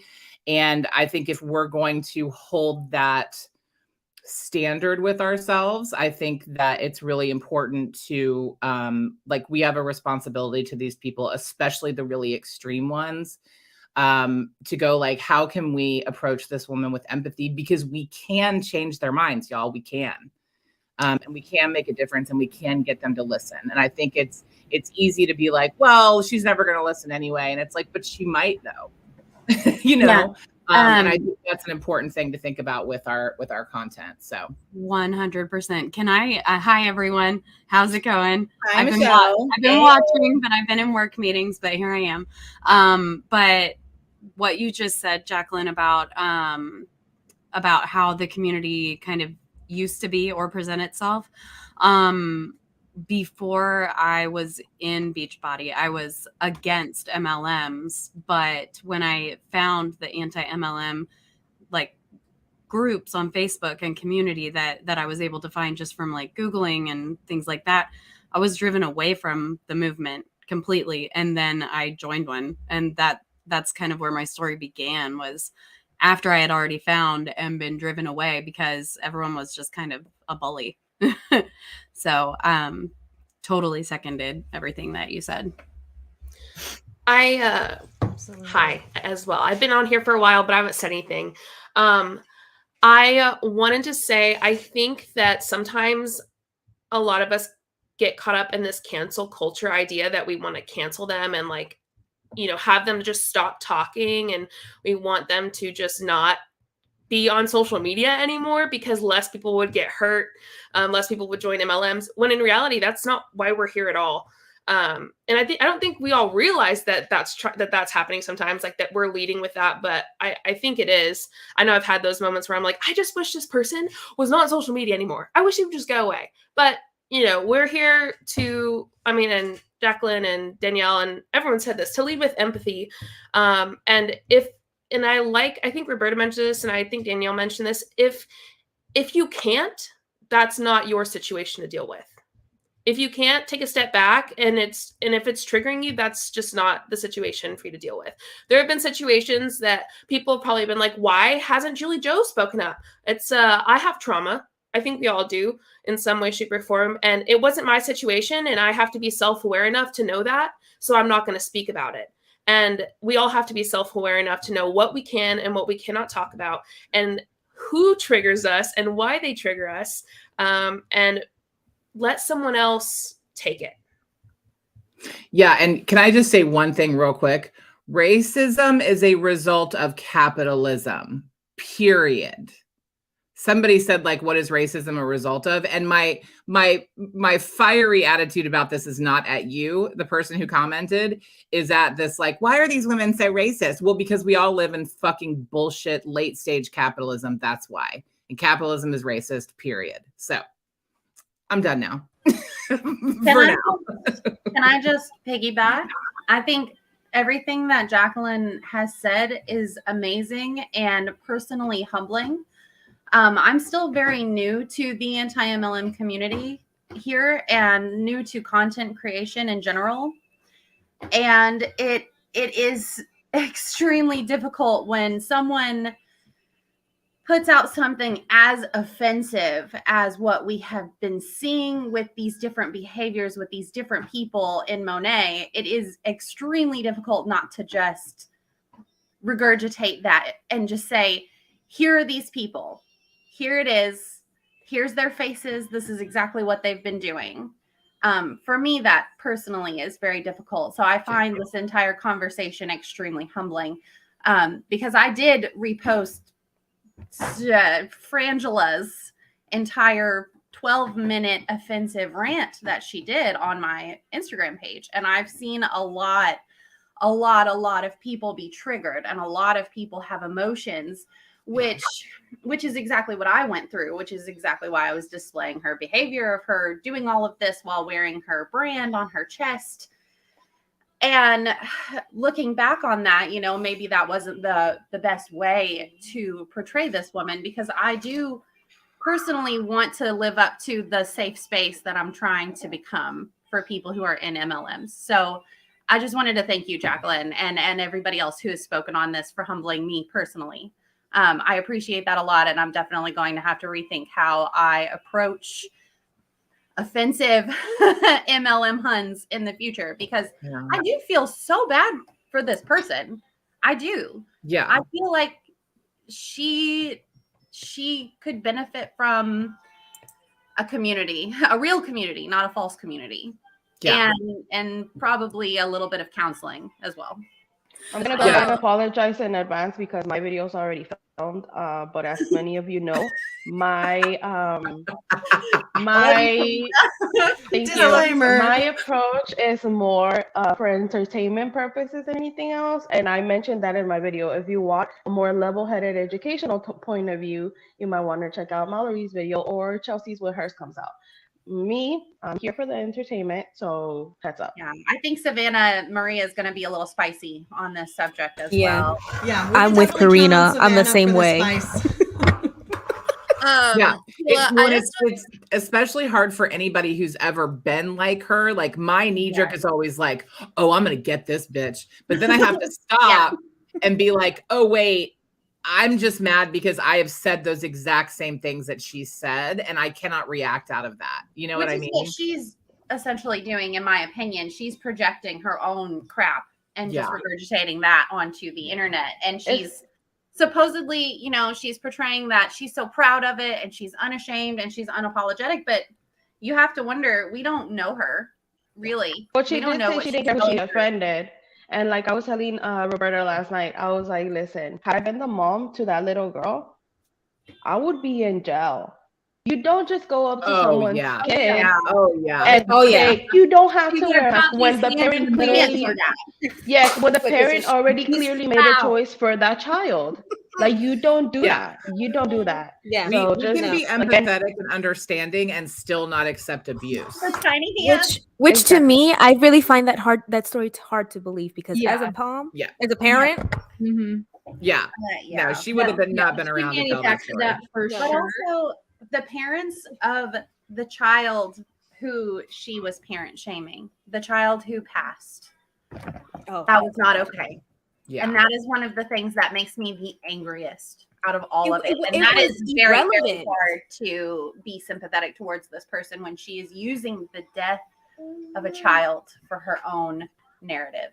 And my blood is boiling. So yeah, I shouldn't be the one to obviously I should not be the one to comment.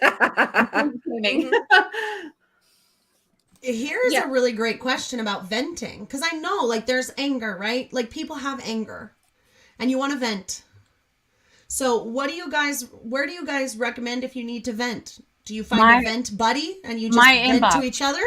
Aaron's my vent buddy. Send them to my inbox. You beat me to it. I would definitely say that venting should be done in private spaces for the most part. If you're venting in the comment section, that is for everyone in the world to see. Anyone can see that.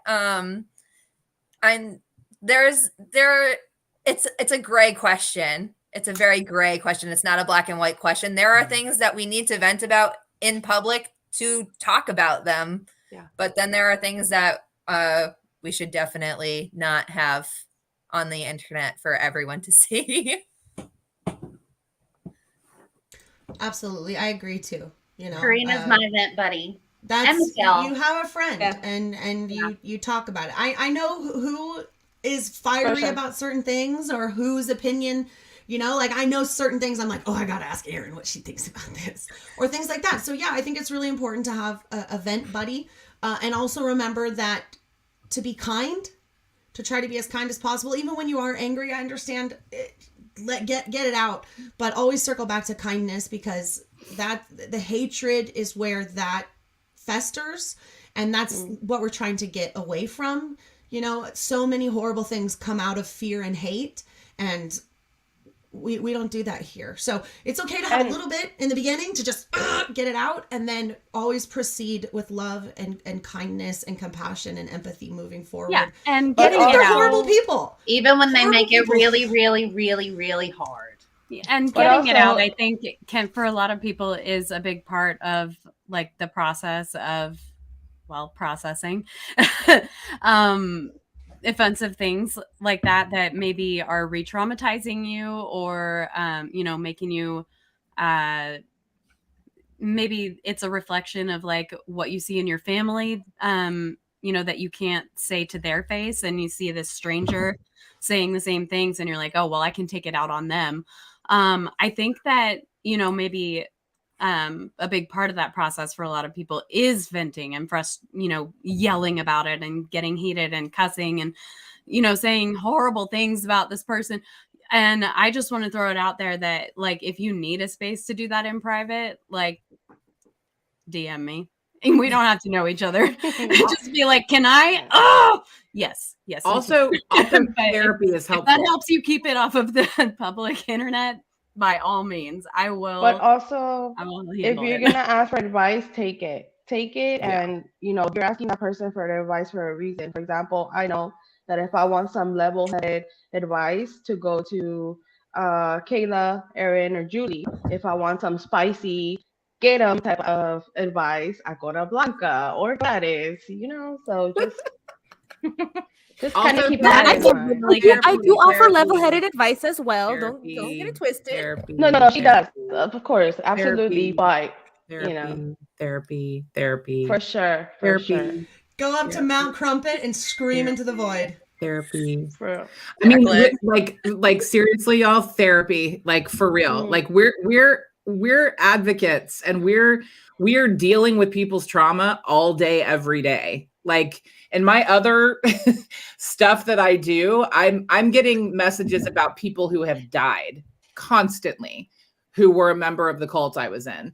I have a therapist, and I have to talk to her about this stuff. I have to have professional help, or else I would just go crazy. Like, I just would. And I have to take breaks. Like, I'm yes, Cece, yes. Because I'm getting ready to take a break from my podcast right now because I just got sent this huge story that is insane that I'm going to be investigating, but it's just a lot. So I'm taking a break, and we don't owe anybody anything. We don't owe anybody our content. We don't And that's owe anybody an okay. explanation. This isn't an MLM. Yeah. Right. It's Time okay. freedom. I had all kinds of people this morning, and I was like, hey, we're going to talk about this. Are you interested? And they're like, oh, but I can't be there till this time, or I'm going to have to leave 30 minutes in, but I'll try to come back. Amber, Julie, Michelle, those, Jacqueline, all of them were like, is it okay? And I was like, yes, we're not in an MLM. Come and go as you please. Like, I want to see your face. If you can make it, great. If you can't, maybe you can make the next one. Again, this is an open forum, and I love having these discussions. I think it's really important. I love that we've had this discussion today. The last thing I wanted to talk about is Mr. Erdenetta's rant. I don't know if anybody caught that, but after all of the Frangie drama broke out, Monet was like, we're going to have a little webinar to talk about, I don't even remember what it was. It seemed like it might have been Word accountability. salad. It was like, we're going to talk supposedly about about all these behaviors. things. Behaviors, accountability, things like that, right? I missed it, but Blanca didn't, and she submitted a video. And so we're gonna watch this video of Mr. Urdaneta ranting. And then we'll have Blanca and Karina translate, and we can talk about this. Y'all ready? Y'all ready for this? Vamos a desarrollar por capacitarlos, porque no únicamente es cuestión de llevarlos a que sean gente para desarrollarles esas mismas ganas, esa misma hambre, esa misma pasión, esa misma entrega. Y es lo que realmente siempre hago. Y me di cuenta que... Hello. So that was fun. I heard the word passion in there. Oh yeah. It's like you have to have passion. You have to have that drive.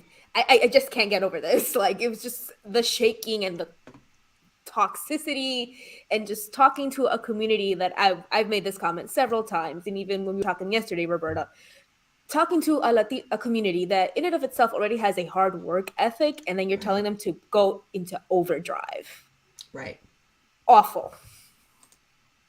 Oops, I didn't mean to do that. My bad. Sorry, guys. And not just that, but he also I don't know how said, these buttons work. It's because you just want to be famous, Roberta. Oh my God, stop.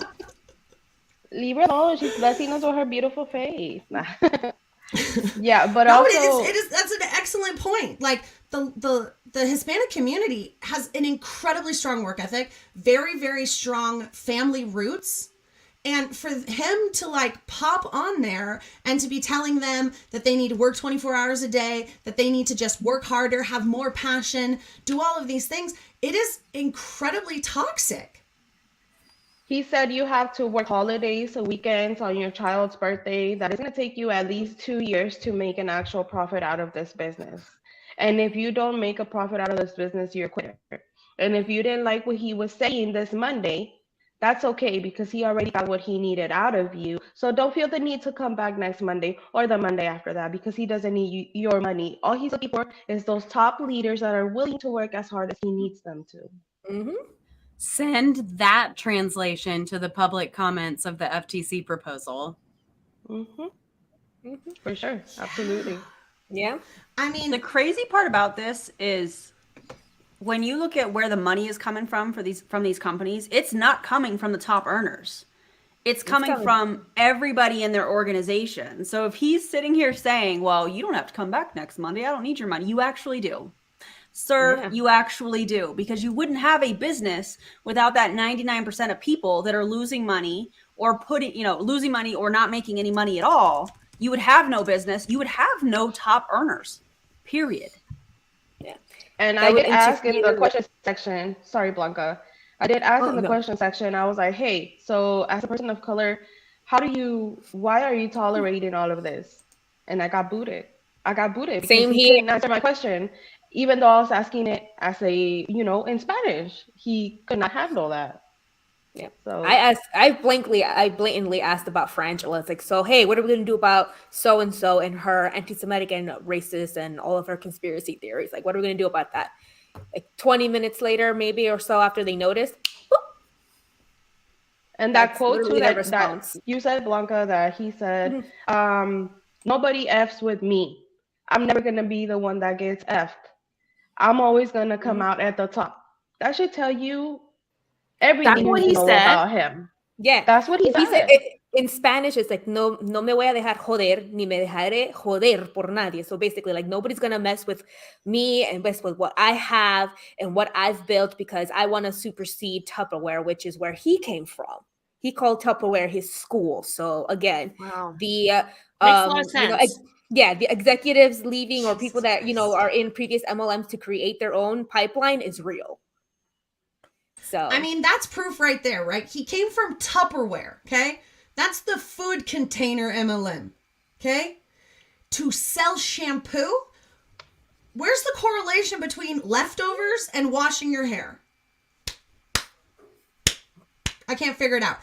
Is it an MLM? Is that the correlation? So you learned how to be a scammer in a bigger scam and then started a smaller scam and said, well, people are already using Tupperware. What can we use? Oh, let's find something that people go through a lot. How about soap? Let's do shampoo. And then We're just gonna make whatever bullshit shampoo. We don't even care if it's bad or it makes people's hair fall out or gives them scalp sores or anything like that. We're never gonna address that. I think. I mean, Even it's more, insane. I think Tupperware even is not more hair for- school. No. For sure. I think what's even more infuriating about this, and me and Blanca were talking about it, and Gladys as well, is that he knows what it's like to not have anything. He's mentioned that before, how he started with nothing. So if you know how hard it is to make it in this country as an immigrant or coming from an immigrant family, what are you doing? Where He's are, really just like, it baffles me that the money is so much more important. And I understand we need money to survive. I get it. But scamming your own people instead of helping them, I can't it's process it. it's like the saying that we have in our own community. Sometimes a Latino's worst enemy is another Latino. For sure. Point case right there. Yeah. And like I said, it's just really disheartening because they also really do they pull on the American dream, and like every immigrant can aspire to have that. And like I said to you, Roberta, yesterday, like I personally think the American dream is on its last leg. And just to really pull on that and just manipulate, and just it's a lot of emotional manipulation. I just can't. That one kind of hits a little bit home because of like my parents and how they came here. It's really hard to wrap my head around that. And also the fact that they make it known. For example, Rochelle Diaz, she was a conductor on TV for 20 odd years on Univision. We all grew up watching her if you're from a Latin home. And the fact that they promote, oh, it's okay, you don't need to have a social security number. And I know because I was there on this call with Blanca. Yeah. You can use your ITIN number. Which most immigrants have. Like if you want to pay taxes, but you your don't have taxes, a social exactly. security, you don't have social security, you can use like a temporary PIN number so that when you go and apply for, let's say, your green card or your citizenship, you have a track record to show basically Uncle Sam that you've been paying taxes and that to prove that you're a good citizen. So put that on the line for this, it's just plain disgusting. And yeah, it's just infuriating. Like people are barely building up their credit. People are barely building up themselves to be able to get legalized here, being a productive citizen of this country, for you to take what little bit they have, the little leg that they have to stand on, and use it for your scheme. It's something that I cannot and will never be able to process. That's what got me about that's the focus of Betting on Zero. If y'all haven't seen it, they talk about how they target especially the Latinx community. And I feel like it's very important for us to, on that note, get our message out there in Spanish and English. So I do want to shout out a newer Spanish creator. I was talking about it with Roberta yesterday. Her name is Vanessa Ibarra. She's in the chat right now. But her Instagram is Soy Anti-Multinivel. So I will put it in the comments right now. But I follow her. She has amazing content, and as many more people that we can get to spread this message in Spanish for our people. There she goes. The more people we can get, the better. And something needs to be done. We need to educate our people. And I'm gonna say it again. I said it last night with Roberta. But when I say educate our people, I just mean in regard to MLM, anti-MLM, and the statistics, everything like that, because I've been mistaken before. They thought I was saying that our people are uneducated, period. That is not what I'm saying here. I'm just saying we've been more than taken advantage of with MLM companies before. So I feel like it's very important to spread that awareness and that education and what little we do know with our people. That's all I mean by that. Yeah, absolutely. The other thing that I just really quickly wanted to talk about was because I saw a screenshot a couple days ago from Frangela, and I was like, ugh, I hate this rhetoric. And then she posted it again. And I just want to share this. Let me see. Share screen. I'll figure this out. Here's my tabs. I think it's this one. Yes, here we go. So this is a screenshot that she shared No, I'm sorry, not a screenshot she shared. These were comments in one of her posts. Someone asked, is this an MLM? And she said, does it matter if it works? Laughing, laughing, laughing, laughing. And then then the person responded, well, in terms of buying the product, it absolutely doesn't matter as long as it works. I was just referring to joining the company. And at the bottom, she says, yes, I agree 100%. It matters. I'd rather support someone personally than big tech pharma and pad the pockets of men destroying the world. DM me if you want to know more. Okay. And then let me show you the other one. Buzzword City. Yeah. Right? Oh. I mean, by all means, chime in here if you're interested in talking about it. But here's the other one, and this was from today, and I blocked all of her information because I don't want people harassing her.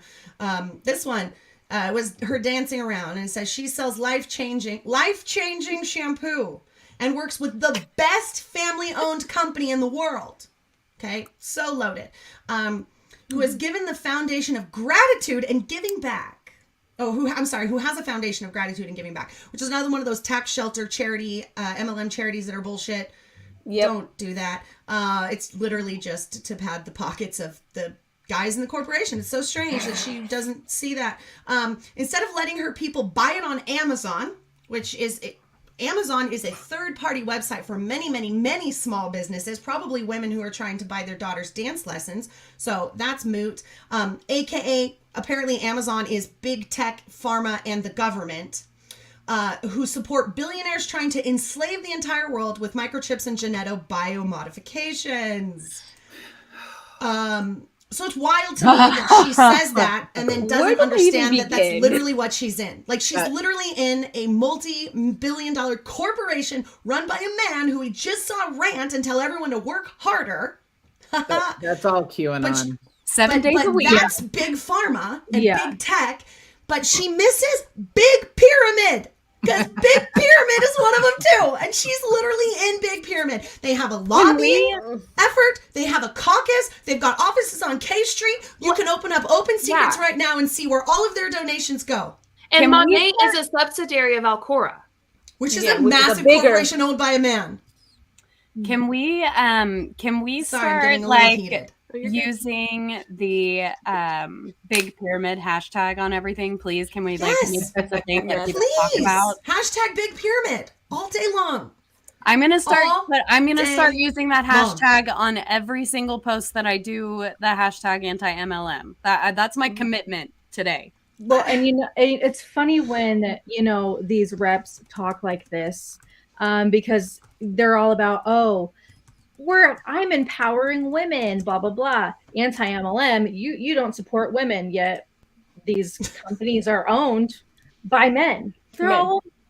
I think like the majority of them, aside from a couple that have some women CEOs, but they like to say that we're not real feminists because we don't support women in MLMs who are building their own businesses. It's like Boss Lee with her reels about the Pew research study saying that the gender pay gap has stayed steady because of MLMs. Yeah. Mm-hmm. Also, I'm gonna say what that's her new shtick. I'm gonna tell you guys what I messaged her. All this cheap stuff coming from her is rich when she literally got brainwashed into thinking she owns a small business. Man. She literally brainwashed herself into thinking she's the number one network marketing person in the whole world.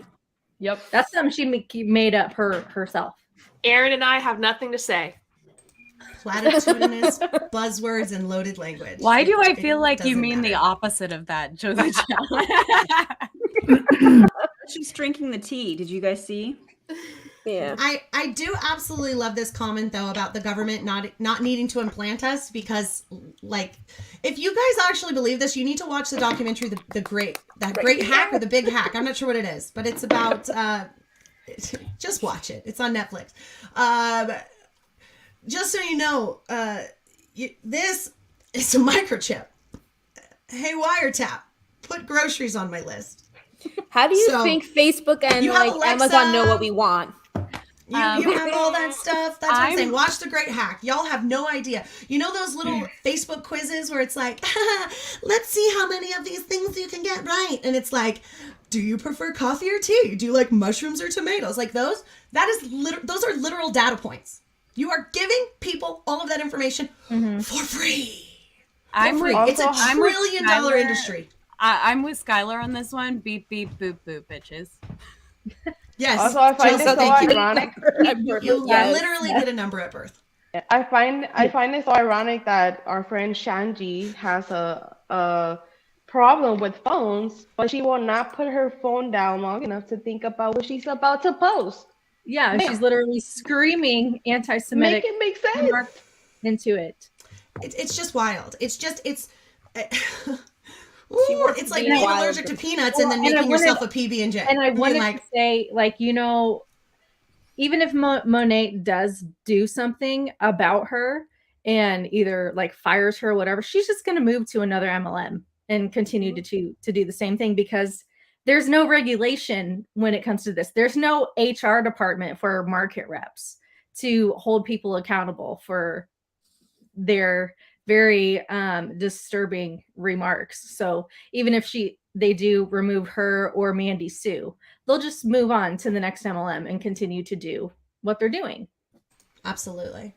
Because it's a behavior. It's learned in the MLM, by watching the MLM, by seeing the MLM. When you get in the MLM, you're taught this. These are learned behaviors. If you don't unlearn them, you'll continue to keep them on it. That's why people leave MLM and they defend. Even though they open up their own business, you see this a lot with LuLaRoe. Walls of texts and posts about how they love LuLaRoe, even though they're not still in it. And it's like, who are you talking to? Like, yes, who are Chelsea. You trying to convince? Chelsea said MLMs don't have HR reps, so they get us instead. Yeah, so absolutely. That's important. Like we need to remember that we are the only ones trying to hold these people accountable. Like, as far as we know, who knows what is going on behind the scenes, but as far as like public outrage, like, we're the ones holding the companies accountable to try and get them to hold their reps accountable. And even if we know that, you know, if Monet does hold Mandy Sue and Frangela accountable, and they will move on to another company, other companies need to know that we're going to be there. Like, then they're going to have to face us. And we need to really just like, I just feel like we're on the edge of something so big. I'm on the edge, you know. I love this stuff, Skylar. Like, this is great. Yeah. And also, again, a reminder. Very Mariah Carey. I don't know her. I was gonna say, it's what I'm seeing now with trying to hold Autumn Calabrese accountable with stealing content from a Black creator.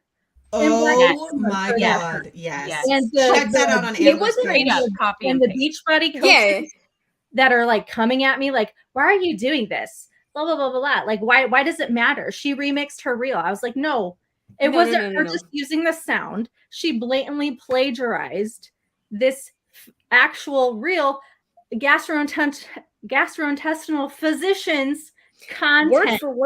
Word for word. And even like actions. And bad rhythm with her little hand. Yeah, and did it really horribly. Like, that was the most awkward reel I've ever seen. Like, and I know she's seeing the comments, and I know she's seeing the tags, because there's been a lot of people sharing it and tagging her and Beachbody, and I know they're just gonna try to let it blow over and not acknowledge it. But that's the kind of bullshit I'm trying to, you know, keep at the forefront of everybody's minds here, because she's using it to try to sell her newest toxic diet culture program. And it's just bullshit that they would support, you know, a white woman stealing from a Black woman, but it's not surprising. So, and again, we just want them to be held accountable. We don't want them to lose their livelihood. It's not about that. We just want them to acknowledge the wrongdoing and say, okay, I have learned, I will do better. That's it. And just credit the Black doctor. Just credit her for her work. It's How hard is it a to do simple that? citation. That's all it takes. Like, it's really not hard, especially if you're completely copying. I mean, here in the anti-MLM community, there's a lot of content, and we cover most of it together. Like, people do things, and like I'll duet or remix something. You know what I mean? Like, it's Right, so but in insane to not MLM just be like, "Hey, thanks for the inspo." But in MLM, you are taught to be the expert, not cite the experts. That's true. Yep.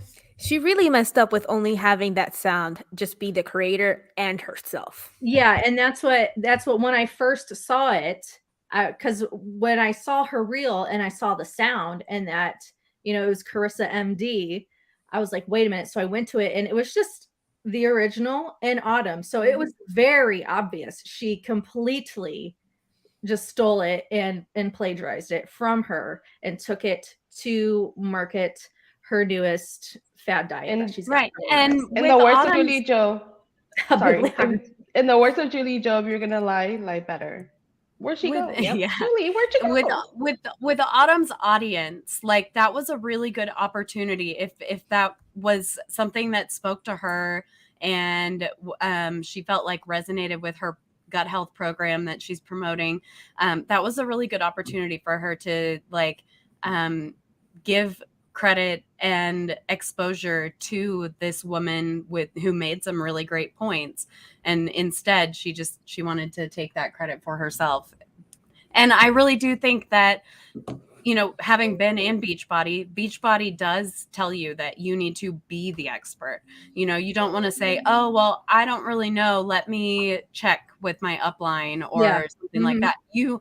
You just make something up or you Google it when someone has a question. And I think that is propagated in across all MLMs most likely. But, you know, Amber and I were in Beachbody that Autumn is, you know, the super trainer for. And your uplines what they teach you to like copy and paste. If you see something that your teammate has, you know, you can just take it and tweak it to fit you. Which is why I think it's horrible. Like, Autumn is so problematic in so many ways, and what she did is not okay, but also like it's Beachbody.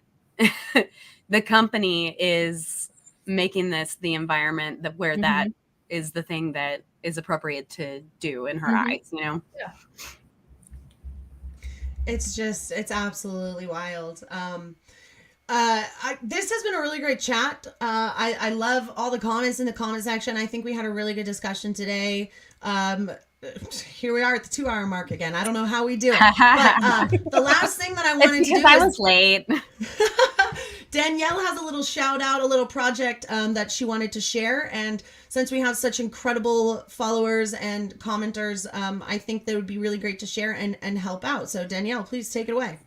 Yeah, so I just had, actually, while we were on this call, I had a high schooler reach out to me, and they are in an AP class, and they are conducting a research project about people who have been in multi-level marketing companies, and it's a 5 to 10 minute survey. So I have the link. If you just want to reach out to me, I can send it to you. They're looking for participants, and I love that we're hitting people before they're of legal age to join an MLM. Like, let's help these people learn. I'm so excited. Absolutely. I've even had messages from people who are like teachers who are like, I teach anti-MLM in my economics class and things like that. And people reaching out and saying, hey, my kid is learning about MLMs in their class. And so like it's happening and it's so great. And I love that. Like, this is such a great resource for even educators to get some more information. I joined my first MLM in high school. Like, what?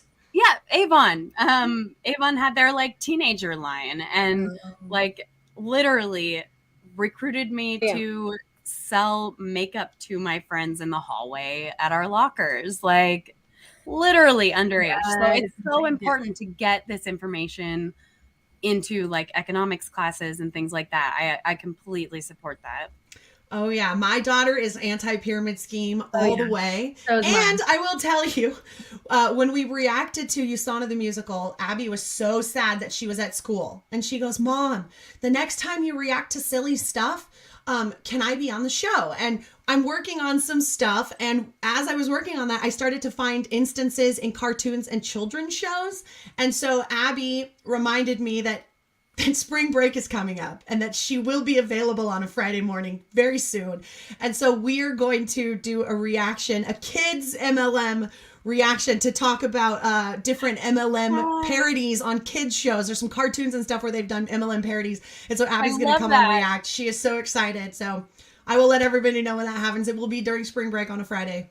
I love that. And it will be really fun. So if you've got kids on spring break that want to come and watch, it will be 100% kid free. And if any of you guys, my panelists and my buddies, have kids that want to come and react as well, I think it would be really fun to bring the kids into it.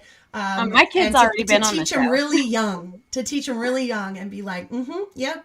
So that's very exciting as well. So that's going to be coming up in the spring. So a little wet your whistle a little bit, because Abby also was the person like in the Vice documentary that was like, can I be in this?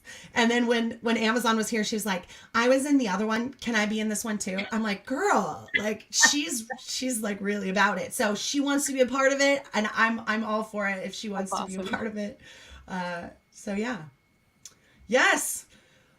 Spring break's weird. Both of my kids have different spring breaks. So the first one has the first week, and then the second one has the next 2 weeks. So they're not even on spring break at the same time. So it's really fun. Yay. Let's normalize spring break happening at the same time for everyone. That'd be so great. Anyway, thank you so much for an incredible discussion today. I really appreciate it. Here's Karina. She's going to come say goodbye. We're going to pop off. Thank you so much for everybody that was here. We'll be back next week with more fun stuff, unless something crazy happens again, and then we'll bump it. What were you going to say, Michelle? Oh, I was just going to say that what we talked about earlier, the FTC proposal and everything, if you need like a more simplified breakdown of what the questions are and where to let me throw that in the submit comments. your public comment, I created like a web page on my business website, spoonstop.com, and then I just made a like one page of it is going to be like a hub for that. Bill Keep is going to be sending me slides that like kind of simplify the whole thing. I highly encourage everyone, since we have 60 days from the time that it gets posted, to actually go through and read it. Like, it's not that hard to read. It's not really even 25 pages long. There's just like almost every page is like half citations. So it's not super fun or anything, but they are asking for very specific information backed by evidence. They're asking for proof. They're asking for examples. And we have 60 days. We have 2 months. So I just highly encourage anyone who's going to submit public comment to really think hard about what they want to say and write out something really meaningful and backed by evidence before submitting public comment. So that's one place on my site you can find more information, and there will be more shared to it as it comes in. Absolutely. And like I said in the beginning, if you guys are jumped on and you missed the FTC stuff, Bill Keep is going to be joining us. And we will be having a video and a podcast episode to talk about this, how to write the proposal, what it all means. And then maybe we can also do a live here where we talk about just as a community what our comments should include and how to word it. And we can have like a little, like a little brainstorming sesh one day to help with that. We do have 2 months. And so it's very important for the very beginning for us to just gather information. If something comes across, write it down, make you a little notebook or something. If you have things, a note on your phone, whatever it is, to save those things so you don't forget as they come up. And then we will have a forum where we can help everybody craft the best message possible. Oh, I love that. Yes. And that's something that Bill and I talked about too. I was worried that if we had some kind of template for people to use for their public comment, that it would come across as spammy. So he's going to work with us to try and come up with like a template that people can like fill out with their own information that makes it easier, but also not like copy, paste like the Huns, right? That's incredible. Michelle, you're incredible. Roberta, you're muted. I'm muted. We want it to be individual for our own experiences, but also have a very cohesive message for the anti-MLM movement. Again, if you didn't watch the beginning, you can go back. This will be posted as soon as I hit in broadcast, and you can watch the beginning. The first half an hour or so is all about the FTC, the proposed ruling, and that information, and we talk about that. So if you're curious about that, please go back and watch that. And like I said, we will have more forums on this so that we can really come together with a very good cohesive message. Some of those rules are very obviously for MLM, and so I really, really want us to make quite the impact. And I think we can. I think we absolutely can. So thank you so much to everybody. Oh, yes, of course. Are these forms available in Spanish? Well, no, Whoa, but I that's kind of know some people that can help with that. Let's do that. Okay, just wondering Absolutely. because I mean, I'd be more than happy to help with that. Perfect. Yeah, I don't know if the proposal has, it wasn't as of last night, but I don't know if it's up yet on regulations.gov. Once it is, again, I don't know enough about the public comment website to know whether or not it will be shared automatically, like translated, but I'm guessing not. It would be amazing to have you guys help with that. Absolutely. Okay. Just wondering because I wasn't completely sure. So yeah. When I get more information, Sounds- I will reach out to you and we can all figure that out. I think that would be really wonderful. Thank you so much for offering to do that. All right. Okay. Have a wonderful weekend. We might have some fun this weekend. Nope. Who knows? Check it out. I don't know what's going on, but why not? Have a wonderful weekend, and I'll see you guys next Friday. I think Blanca's trying to say something, but she's frozen. Oh. I don't know, Blanca, I don't know you're what it was, frozen. but text us, Blanca. Oh well. Bye. Bye.